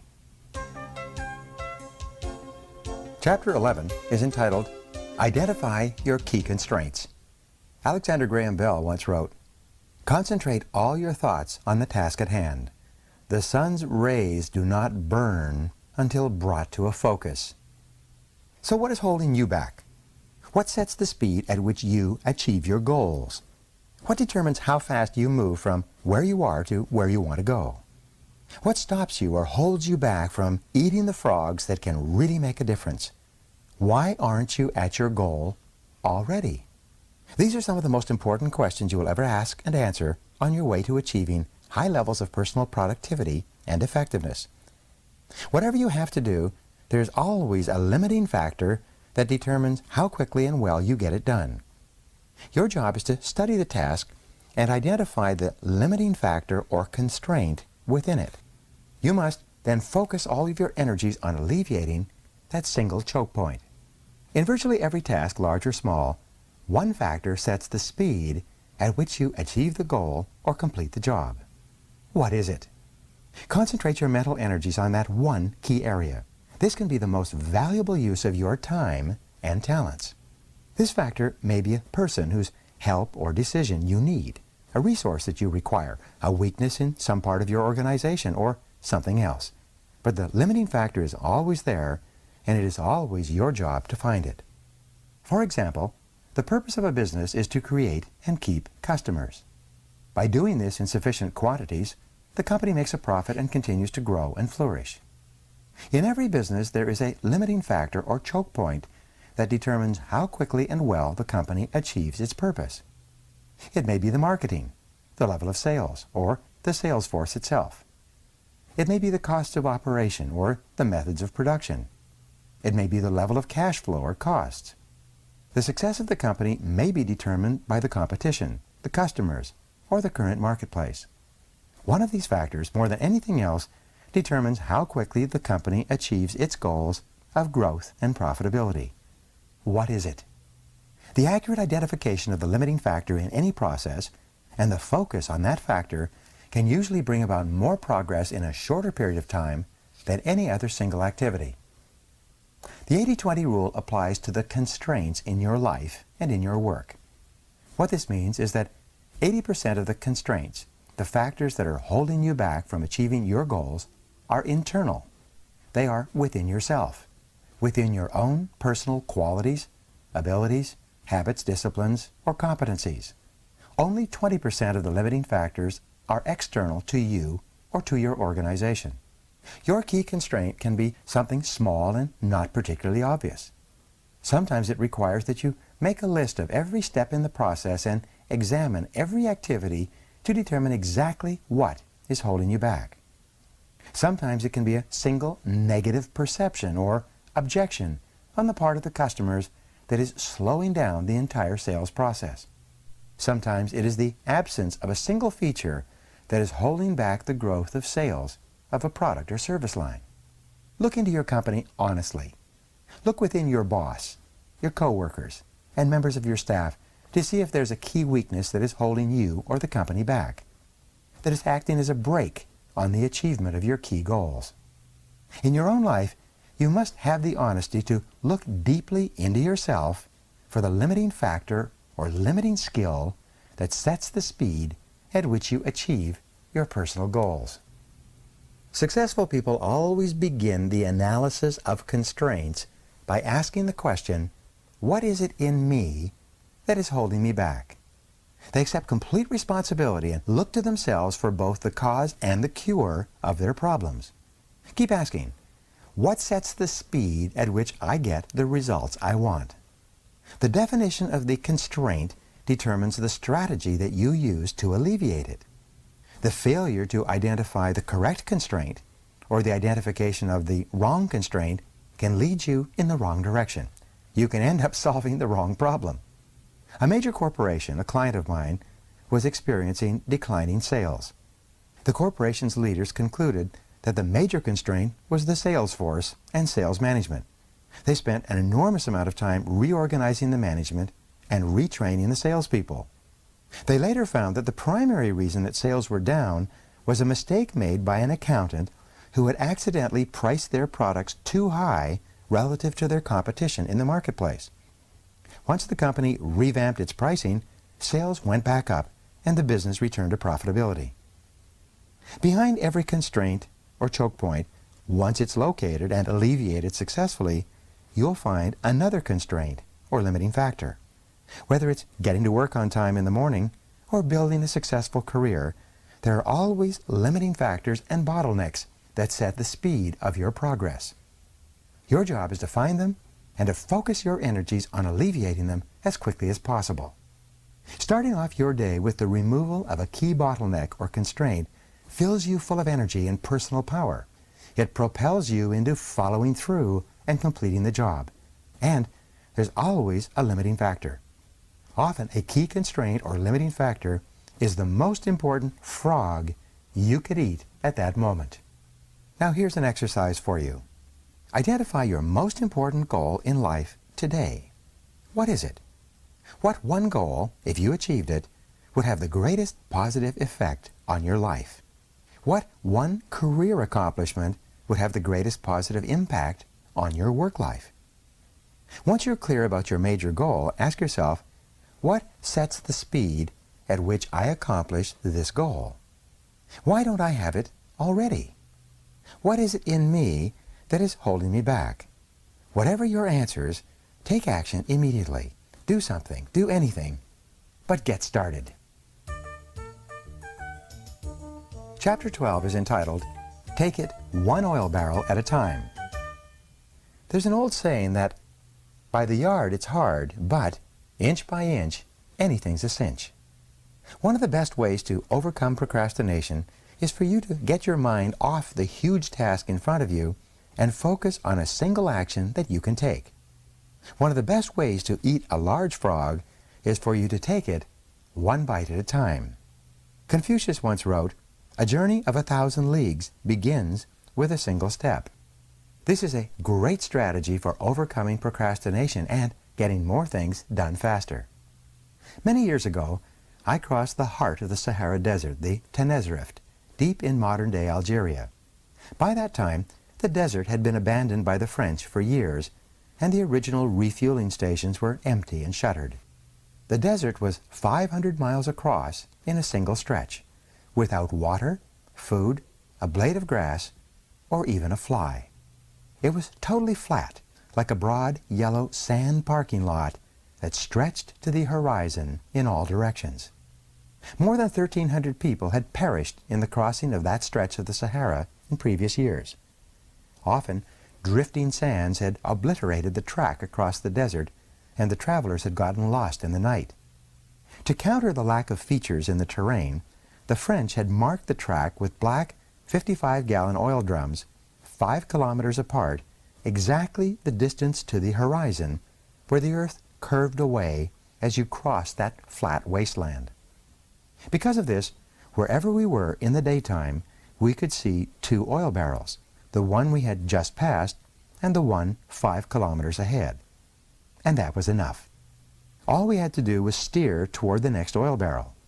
As a result, we were able to cross the biggest desert in the world by simply taking it 1 oil barrel at a time. In the same way, you can accomplish the biggest task in your life by disciplining yourself to take it just 1 step at a time. Your job is to go as far as you can see. You will then see far enough to go further. To accomplish a great task, you must step out in faith and have complete confidence that your next step will soon become clear to you. Remember the wonderful advice, leap and the net will appear.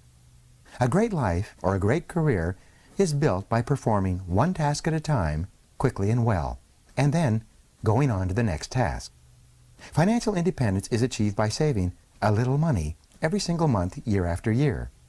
Health and fitness are accomplished by just eating a little less and exercising a little more day after day and month after month. You can overcome procrastination and accomplish extraordinary things by just taking the first step, by getting started towards your goal, and then by taking it 1 step, 1 oil barrel at a time. Now here's how you can put this idea into action. Select any goal, task, or project in your life where you have been procrastinating and just take 1 step toward accomplishing it immediately. Sometimes all you need to do to get started is to sit down and make a list of all the steps you will need to take to eventually complete the task. Then, just start and complete 1 item on the list, and then 1 more, and so on. You will be amazed at what you eventually accomplish. Chapter number 13, Put the Pressure on Yourself. Thomas Edison once wrote, "The first requisite for success is to apply your physical and mental energies to one problem incessantly without growing weary." The world is full of people who are waiting for someone to come along and motivate them to be the kind of people they wish they could be. The problem is that no one is coming to the rescue. These people are waiting for a bus on a street where no buses pass. As a result, if they don't take charge of their lives and put the pressure on themselves, they can end up waiting forever. And that is what most people do. Only about 2% of people can work entirely without supervision. We call these people leaders. This is the kind of person you are meant to be. Your job is to form the habit of putting the pressure on yourself and not waiting for someone else to come along and do it for you. You must choose your own frogs and then make yourself eat them in their order of importance. The standards you set for your own work and behavior should be higher than anyone else could set for you. Make it a game with yourself to start a little earlier, work a little harder, and stay a little later. Always look for ways to go the extra mile, to do more than you're paid for. Your self-esteem, the core of your personality, has been defined by psychologist Nathaniel Branden as your reputation with yourself. You build up or pull down your reputation with yourself with everything you do or fail to do. The good news is that you feel terrific about yourself whenever you push yourself to do your best, whenever you go beyond where the average person would normally quit. Imagine each day that you have just received an emergency message and that you will have to leave town tomorrow for a month. If you had to leave town for a month, what would you absolutely make sure that you got done before you left? Whatever it is, go to work on that task right now. Imagine that you just received an all-expense-paid vacation as a prize, but you will have to leave tomorrow morning on the vacation or it will be given to someone else. What would you be determined to get finished before you left so that you could take that vacation? Whatever it is, start on that one job immediately. Successful people continually put the pressure on themselves to perform at high levels. Unsuccessful people have to be instructed and supervised and pressured by others. One of the great ways for you to overcome procrastination is by working as though you only had one day to get all your most important jobs done before you left for a month or went on a vacation. By putting the pressure on yourself, you accomplish more and better tasks faster than ever before. You become a high-performance, high-achieving personality. You feel terrific about yourself, and bit by bit, you build up the habit of rapid task completion that then goes on to serve you all the days of your life. Now here's how you can put these ideas into action. Set deadlines and sub-deadlines on every task and activity. Create your own forcing system. Raise the bar on yourself and don't let yourself off the hook. Once you've set yourself a deadline, stick to it and even try to beat it. Write out every step of a major job or project before you begin. Then, determine how many minutes and hours you will require to complete each phase. Organize your daily and weekly calendars to create time segments where you work exclusively on these tasks. Chapter 14 is entitled, Maximize Your Personal Powers. John Haggai once wrote, "Gather in your resources, rally all your faculties, marshal all your energies, focus all your capabilities upon mastery of at least one field of endeavor." The raw material of personal performance and productivity is contained in your physical, mental, and emotional energies. One of the most important requirements for being happy and productive is for you to guard and nurture your energy levels at all times. Your body is like a machine that uses food, water, and rest to generate energy that you then use to accomplish important tasks in your life and work. When you are fully rested, you can get 2 times, 3 times, and even 5 times as much done as when you're tired. The rule is that your productivity begins to decline after 8 or 9 hours of work. For this reason, working long hours into the night, although it is sometimes necessary, means that you are usually producing less and less in more and more time. The more tired you get, the worse is your work and the more mistakes you make. At a certain point, like a battery that is run down, you can reach the wall and simply be unable to continue. The fact is that you have specific times during the day when you are at your best. You need to identify these times and discipline yourself to use them on your most important and challenging tasks. Most people are at their best in the mornings after a good night's sleep. Some people are better in the afternoons. A few people are most creative and productive in the evenings or late at night. A major reason for procrastination is fatigue, or attempting to start on a task when you're tired. You have no energy or enthusiasm. Like a coal engine in the morning, you can't seem to get yourself started. Whenever you feel overtired and overwhelmed with too much to do and too little time, stop yourself and just say, "All I can do is all I can do." Sometimes the very best use of your time is to go home early and go to bed and sleep for 10 hours straight. This can completely recharge you and enable you to get 2 or 3 times as much work done the following day and of a far higher quality than if you had continued working long into the night.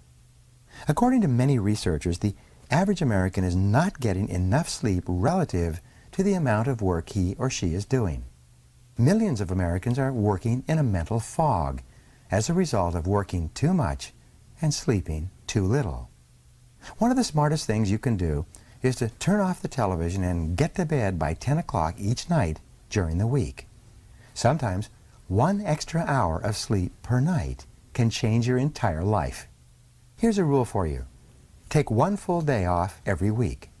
During this day, either Saturday or Sunday, absolutely refuse to read, clear your correspondence, catch up on things from the office, or do anything that taxes your brain. Instead, go to a movie, exercise, spend time with your family, go for a walk, or Participate in any activity that allows your brain to completely recharge itself. It is true that a change is as good as a rest. Take regular vacations each year, both long weekends and 1- and 2-week breaks to rest and rejuvenate. You are always the most productive after a weekend off or a vacation. Going to bed early 5 nights a week, sleeping in on the weekends, and taking 1 full day off each week will assure that you have far more energy. This added energy will enable you to overcome procrastination and get started on your major tasks faster and with greater resolve than you ever could if you were tired. In addition, to keep your energy levels at their highest, be careful about what you eat. Start the day with a high-protein, low-fat, and low-carbohydrate breakfast. Eat salads with fish or chicken at lunch. Avoid sugar, salt, white flour products, and desserts. Avoid soft drinks and candy bars or pastries. Feed yourself as you would feed a world-class athlete before a competition because, in many respects, that's what you are before starting work each day. By eating lean and healthy, exercising regularly, and getting lots of rest, you'll get more and better work done easier and with greater satisfaction than ever before. The better you feel when you start work, the less you procrastinate and the more eager you are to get the job done and get on with other tasks. High energy levels are indispensable to higher levels of productivity, more happiness, and greater success in everything you do. Now here's some ideas to put these recommendations into action. Make an analysis of your current energy levels and your daily health habits. Resolve today to improve your levels of health and energy by asking the following questions. 1.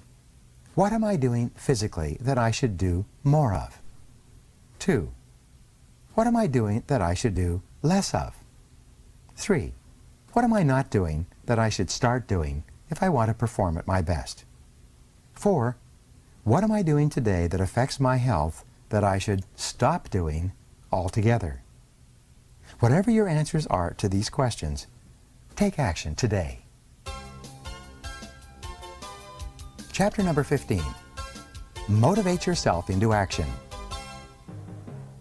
Antoine de Saint-Exupéry once wrote, "It is in the compelling zest of high adventure and of victory and of creative action that man finds his supreme joys." To perform at your best, you must become your own personal cheerleader.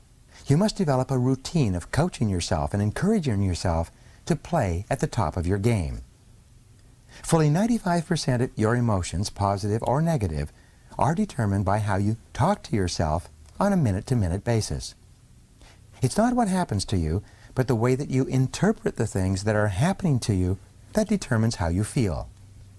It is your version of events that largely determines whether they motivate or demotivate you, whether they energize or de-energize you. To keep yourself motivated, you must resolve to become a complete optimist. You must determine to respond positively to the words, actions, and reactions of the people and situations around you whenever possible. You must refuse to let the unavoidable difficulties and setbacks of daily life affect your mood or emotions. Your level of self-esteem, how much you like and respect yourself, is central to your levels of motivation and persistence. You should talk to yourself positively all the time to boost your self-esteem. Say things to yourself like, "I like myself, I like myself," over and over until you begin to believe what you say and behave like a person with a high-performance personality. To keep yourself motivated and to overcome feelings of doubt or fear, continually tell yourself, "I can do it, I can do it." When people ask you how you are, always tell them, "I feel terrific." No matter how you really feel at the moment or what is happening in your life, resolve to remain cheerful and upbeat. It's been said that you should never share your problems with others because 80% of people don't care about your problems anyway, and the other 20% are kind of glad that you've got them in the first place. In study after study, psychologists have determined that optimism is the most important quality you can develop for personal and professional success and happiness. It seems that optimists have 3 special behaviors all learned through practice and repetition. Here they are. First, optimists look for the good in every situation. No matter what goes wrong, they always look for something good or beneficial. And, not surprisingly, they always seem to find it. Second, optimists always seek the valuable lesson in every setback or difficulty. They believe that difficulties come not to obstruct, but to instruct. They believe that each setback or obstacle contains a valuable lesson they can learn and grow from, and they are determined to find it. Third, optimists always look for the solution to every problem. Instead of blaming or complaining when things go wrong, they become action-oriented. They ask questions like, what's the solution? What can we do now? What's the next step? In addition, people who are habitually optimistic, positive, and upbeat think and talk continually about their goals. They think and talk about the future and where they're going, rather than the past and where they came from. They're always looking forward rather than backward. When you continually visualize your goals and ideals and talk to yourself in a positive way, you feel more focused and energized. You feel more confident and creative. You experience a greater level of control and personal power. And the more positive and motivated you feel, the more eager you are to get started, and the more determined you are to keep going. Here's a way to put this idea into action. Control your thoughts. Remember, you become what you think about most of the time. Be sure that you are thinking and talking about the things you want rather than the things you don't want. Keep your mind positive by accepting complete responsibility for yourself and for everything that happens to you. Refuse to criticize or blame others for anything. Resolve to make progress rather than excuses. Keep your thoughts and your energy focused forward on the things you can do to improve your life, and let the rest go. Chapter number 16. Practice creative procrastination. Boardroom Reports wrote recently, make time for getting big tasks done every day. Plan your daily workload in advance. Single out the relatively few small jobs that absolutely must be done immediately in the morning. Then go directly to the big tasks and pursue them to completion. Creative procrastination is one of the most effective of all personal performance techniques. It can change your life. The fact is that you can't do everything that you have to do. You have to procrastinate on something. So put off eating smaller or less ugly frogs. Eat the biggest and ugliest frogs before anything else. The difference between high performers and low performers is largely determined by what they choose to procrastinate on. Since you must procrastinate anyway, decide today to procrastinate on low-value activities. Decide to procrastinate, outsource, delegate, and eliminate those activities that don't make much of a contribution to your life in any case. Get rid of the tadpoles and focus on the frogs. Here's a key point. To set proper priorities, you must set posteriorities as well. A priority is something that you do more of and sooner, while a posteriority is something that you do less of and later, if at all. Here's a rule. You can get your time and your life under control only to the degree to which you discontinue lower value activities. One of the most powerful of all words in time management is the word no. Say no to anything that is not a high value use of your time and your life. Say it early and say it often. The fact is that you have no spare time. As we say, your dance card is full. For you to do something new, you must complete or stop doing something old. Getting in requires getting out. Picking up means putting down.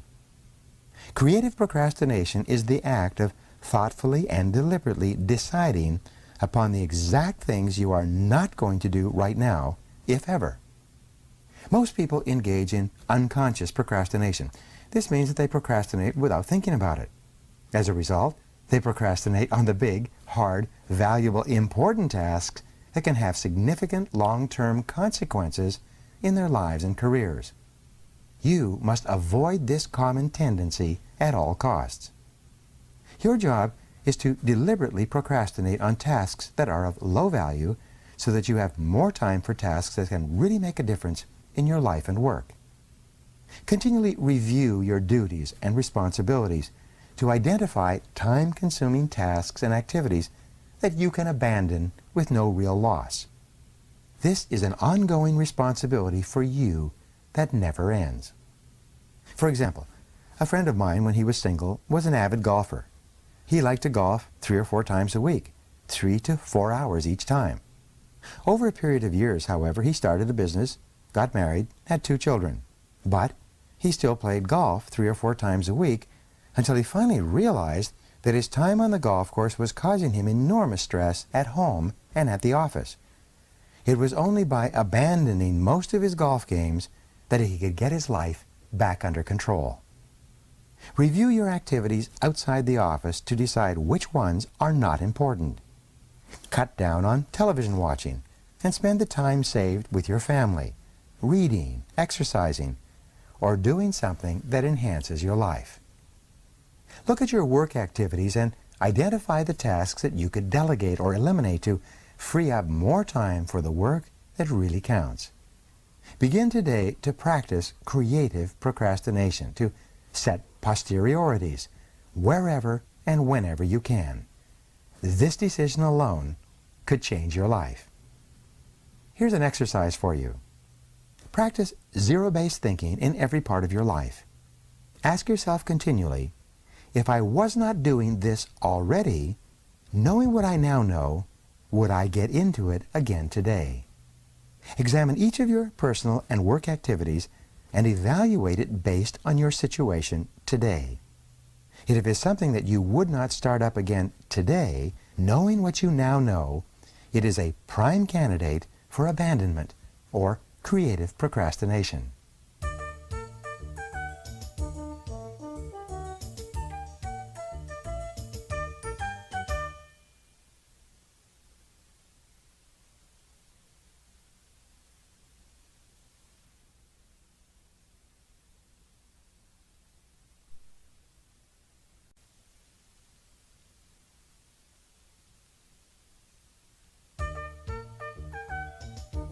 Chapter 17. Do the most difficult task first. Sir Thomas Fowell Buxton once wrote, "The longer I live, the more I am certain that the great difference between men, between the feeble and the powerful, between the great and the insignificant, is energy, invincible determination, a purpose once fixed, and then death or victory." One of the best techniques for overcoming procrastination and getting more things done faster is for you to start work by doing your most difficult task first. This is truly eating your frog, and it is one of the hardest and yet one of the most important of all personal management skills. You develop this habit by following these steps. At the end of your workday or on the weekend, make a list of everything you have to do the next day. Review this list using the ABCDE method combined with the 80-20 rule. Next, select your A1 most important task, the job that has the most serious potential consequences if you get it done or leave it undone. Then, assemble everything you need to start and finish this job and lay it out, ready for you to start work in the morning. Clear your workspace completely so that you have this one most important task like a big frog sitting on your desk waiting for you in the morning. Then discipline yourself to get up, get ready, and then walk in, sit down, and start on your most difficult task without interruptions before you do anything else. Do this every day for 21 days until it becomes a habit. With this discipline, you will literally double your productivity in less than a month. Starting first thing in the morning with your biggest and most important task is the opposite of what most people do. This discipline breaks you of the habit of procrastination and puts your future squarely in your own hands. Starting with your most difficult job or piece of the job gives you a jump start on the day. As a result, you'll be more energized and productive from then on. On the days when you launch immediately into your top job, you will feel better about yourself and your work than on any other day.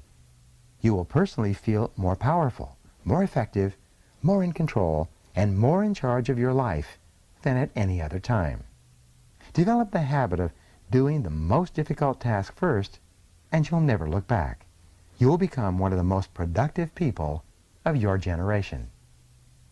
Here's how you can put this idea into action. See yourself as a work in progress. Dedicate yourself to developing the habits of high productivity by practicing them repeatedly until they become automatic and easy. One of the most powerful phrases you can learn and apply is just for today. Don't worry about changing yourself for your whole life. If it sounds like a good idea, do it just for today. Say to yourself, just for today I will plan, prepare, and start on my most difficult task before I do anything else. You will be amazed at the difference this makes in your life. Chapter 18. Slice and dice the task. Orson Swett Marden once wrote, "The beginning of a habit is like an invisible thread, but every time we repeat the act, we strengthen the strand, add to it another filament, until it becomes a great cable and binds us irrevocably in thought and act." A major reason for procrastinating on big, important tasks is that they often appear so large and formidable when you first approach them. One technique that you can use to cut a big task down to size is the salami slice method of getting work done. With this method, you lay out the task in detail and then resolve to do just one slice of the job for the time being, like eating a roll of salami, one slice at a time, or like eating a frog, one piece at a time. Psychologically, you will find it easier to do a single small piece of a large project than to start on the whole job. Often, once you've started and completed a single part of the job, you will feel like doing just one more slice. Soon you'll find yourself working through the job one part at a time, and before you know it, the job will be completed. An important point to remember is that you have deep within you what is called an urge to completion, or what is often referred to as a compulsion to closure. This means that you actually feel happier and more powerful when you start and complete a task of any kind. You satisfy a deep subconscious need to bring finality to a job or project. This sense of completion or closure motivates you to start the next task or project and then to persist toward final completion. This act of completion triggers the release of endorphins in your brain that was mentioned earlier. And the bigger the task you start and complete, the better and more elated you feel. The bigger the frog you eat, the greater the surge of personal power and energy you will experience. When you start and finish a small piece of a task, you feel motivated to start and finish another part, and then another, and so on. Each small step forward energizes you. You develop an inner drive that motivates you to carry through to completion.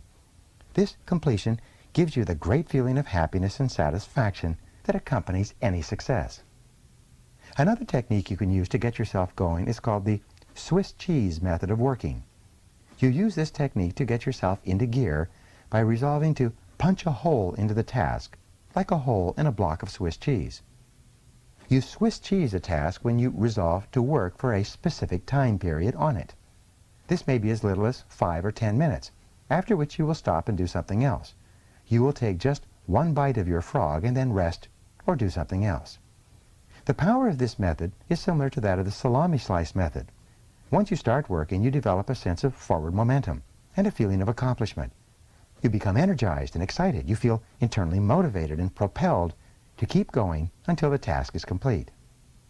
You should try the salami slice or the Swiss cheese method on any task that seems overwhelming when you approach it for the first time. You will be amazed at how helpful these techniques are in overcoming procrastination.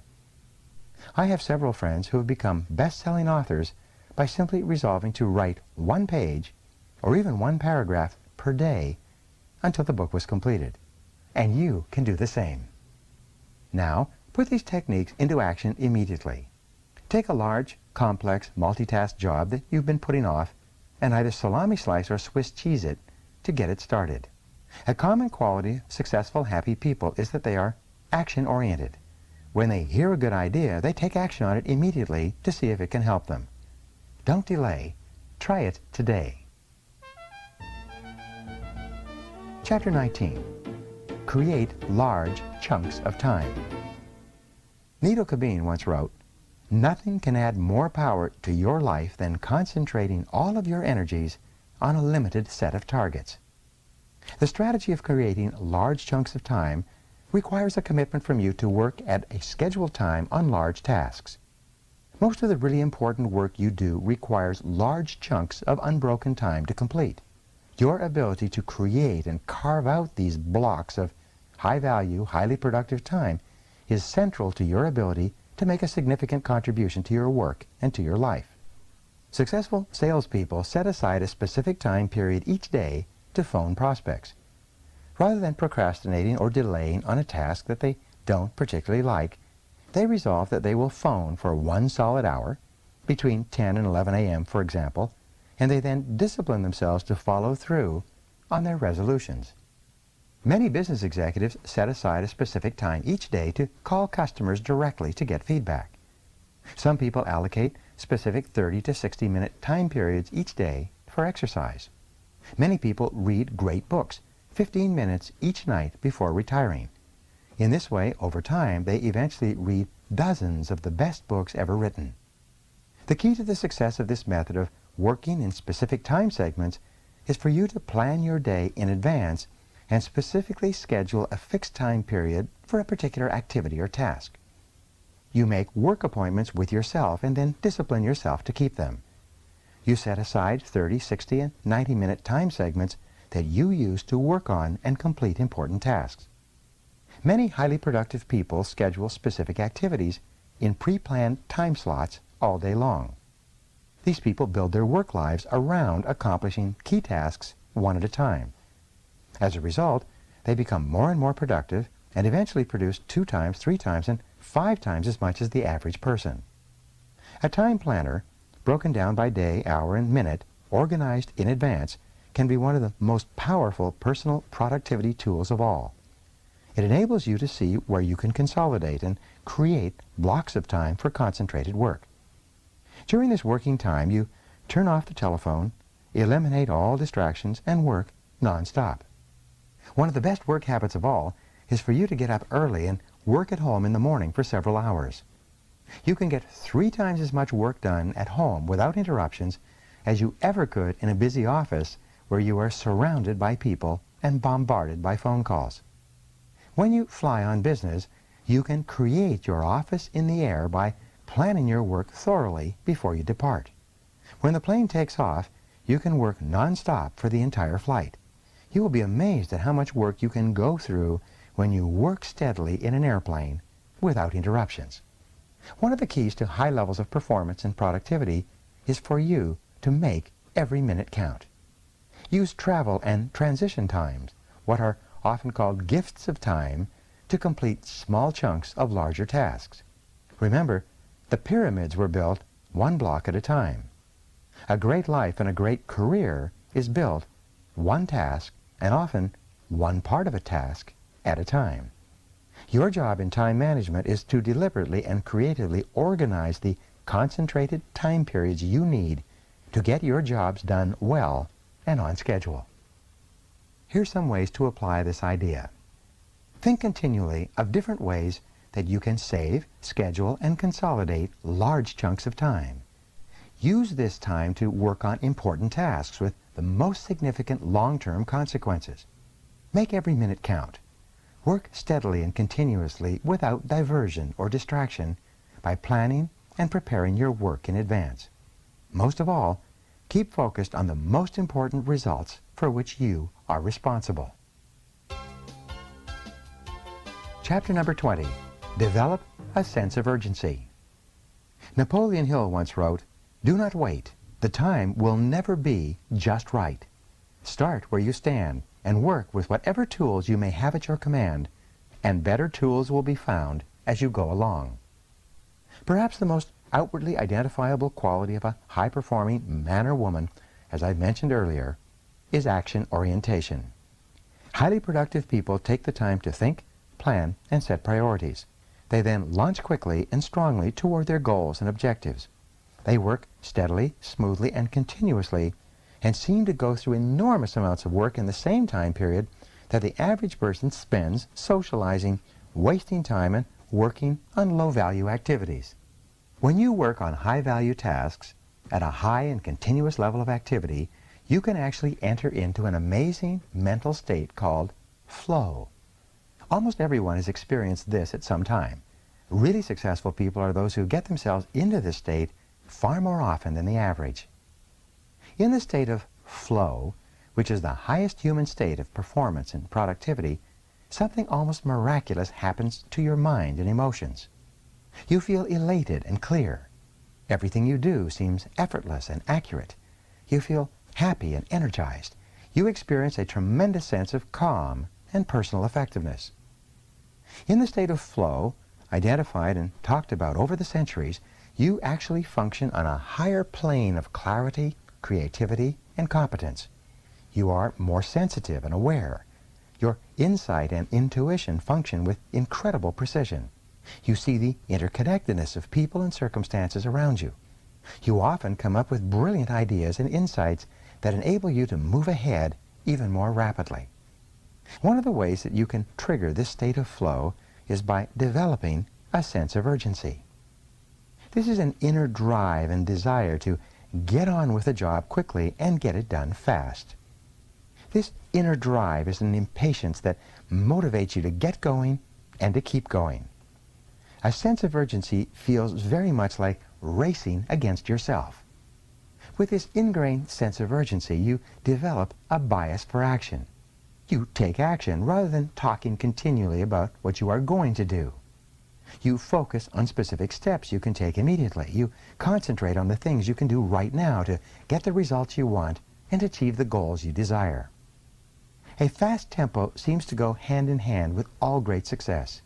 Developing this tempo requires that you start moving and keep moving at a steady rate. When you become an action-oriented person, you activate what is called the momentum principle of success.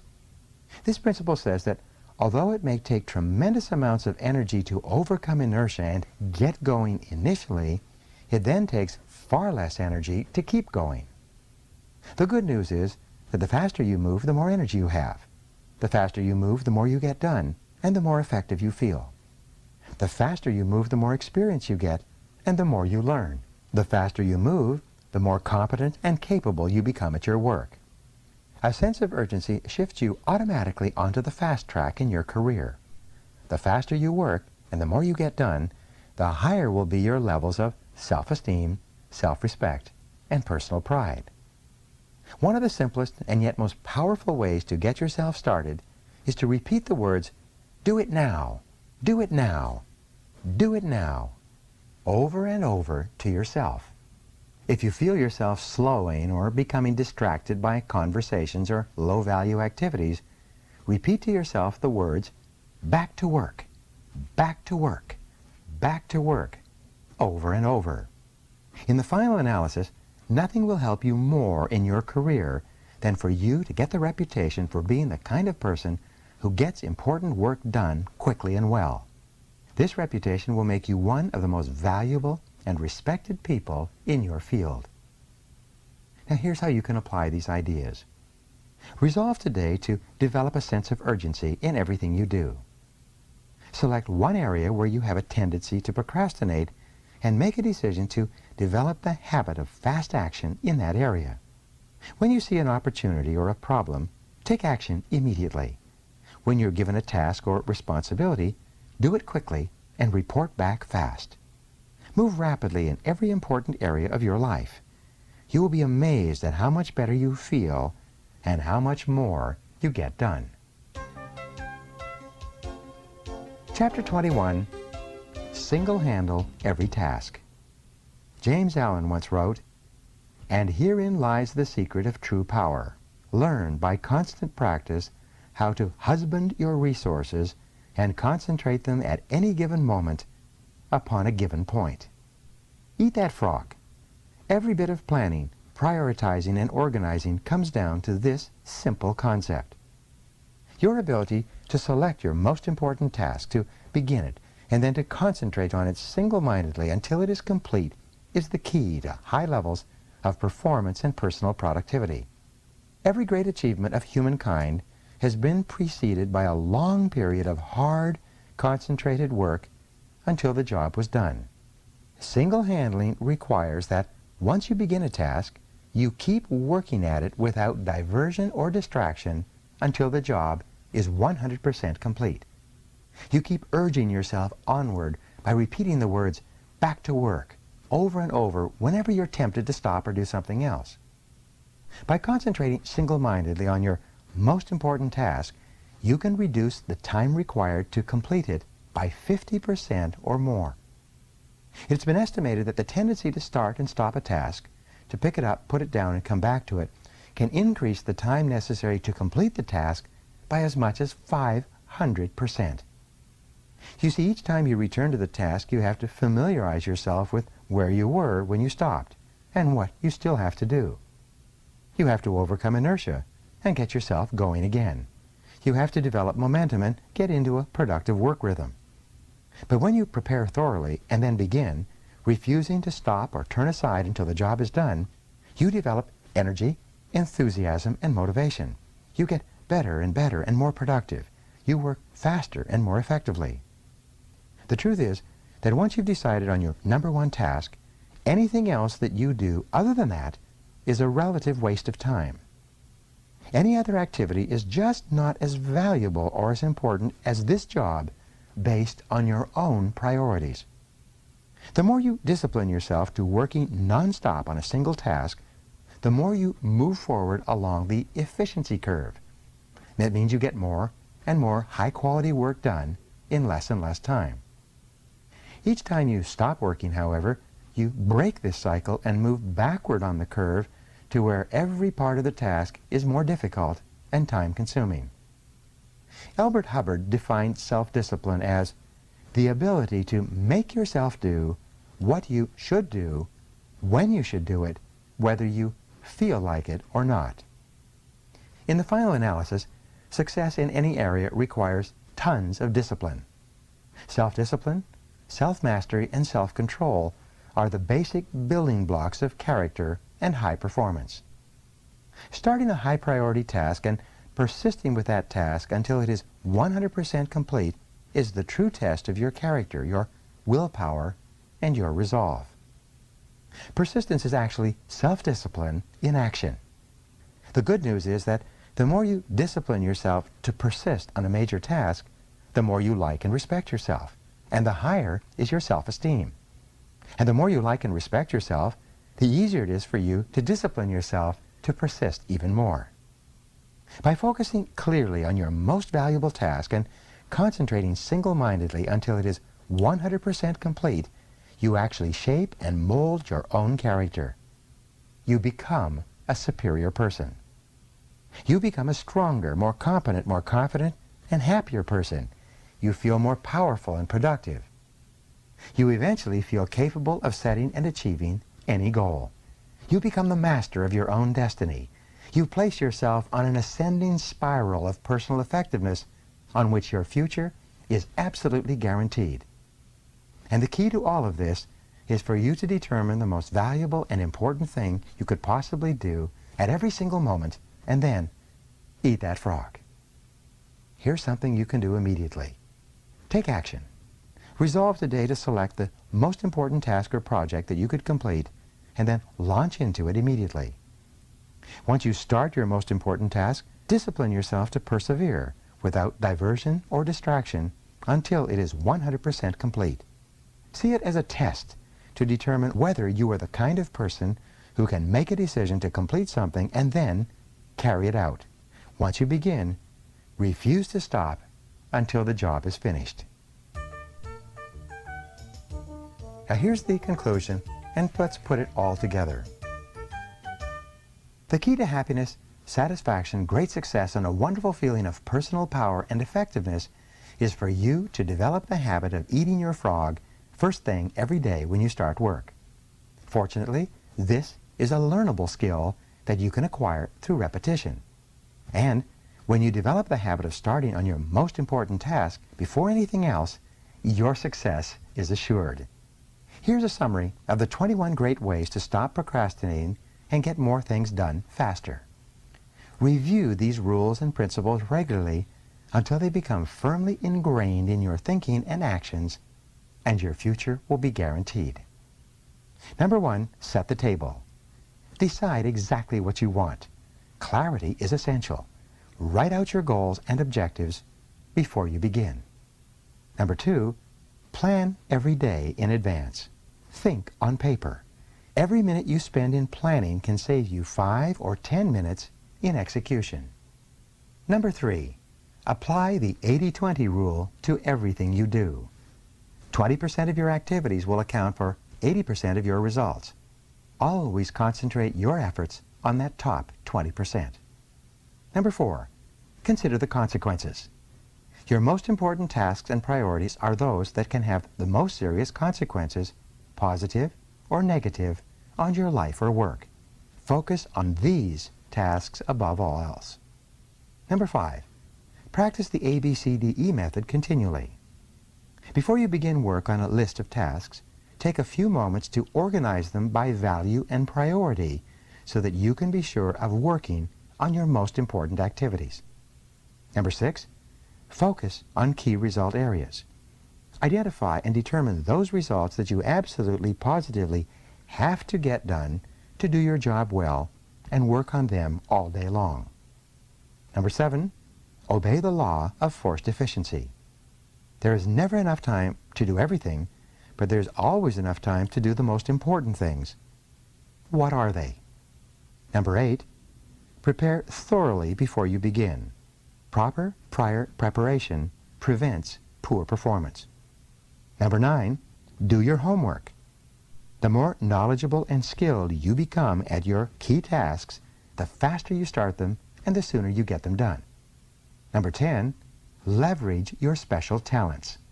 Determine exactly what it is that you are very good at doing or could be very good at, and throw your whole heart into doing those specific things very, very well. Number 11, identify your key constraints. Determine the bottlenecks or choke points, internally or externally, that set the speed at which you achieve your most important goals, and then focus on alleviating those constraints. Number 12, take it one oil barrel at a time. You can accomplish the biggest and most complicated job if you just complete it one step at a time. Number 13, put the pressure on yourself. Imagine that you have to leave town for a month and work as if you had to get all your major tasks completed before you left. Number 14, maximize your personal powers. Identify your periods of highest mental and physical energy each day and structure your most important and demanding tasks around these times. Get lots of rest so you can perform at your best. Number 15, motivate yourself into action. Be your own cheerleader. Look for the good in every situation. Focus on the solution rather than the problem. Always be optimistic and constructive. Number 16, practice creative procrastination. Since you can't do everything, you must learn to deliberately put off those tasks that are of low value so that you have enough time to do the few things that really count. Number 17, do the most difficult task first. Begin each day with your most difficult task, the one task that can make the greatest contribution to yourself and your work, and resolve to stay at it until it's complete. Number 18, slice and dice the task. Break large, complex tasks down into bite-sized pieces, and then just do one small part of the task to get started. Number 19, create large chunks of time. Organize your days around large blocks of time where you can concentrate for extended periods on your most important tasks. Number 20, develop a sense of urgency. Make a habit of moving fast on your key tasks. Become known as a person who does things quickly and well. And number 21, single-handle every task. Set clear priorities, start immediately on your most important task, and then work without stopping until the job is 100% complete. This is the real key to high performance and maximum personal productivity. Make a decision to practice these principles every day until they become second nature to you. With these habits of personal management as a permanent part of your personality, your future will be unlimited. Just do it. Eat that frog.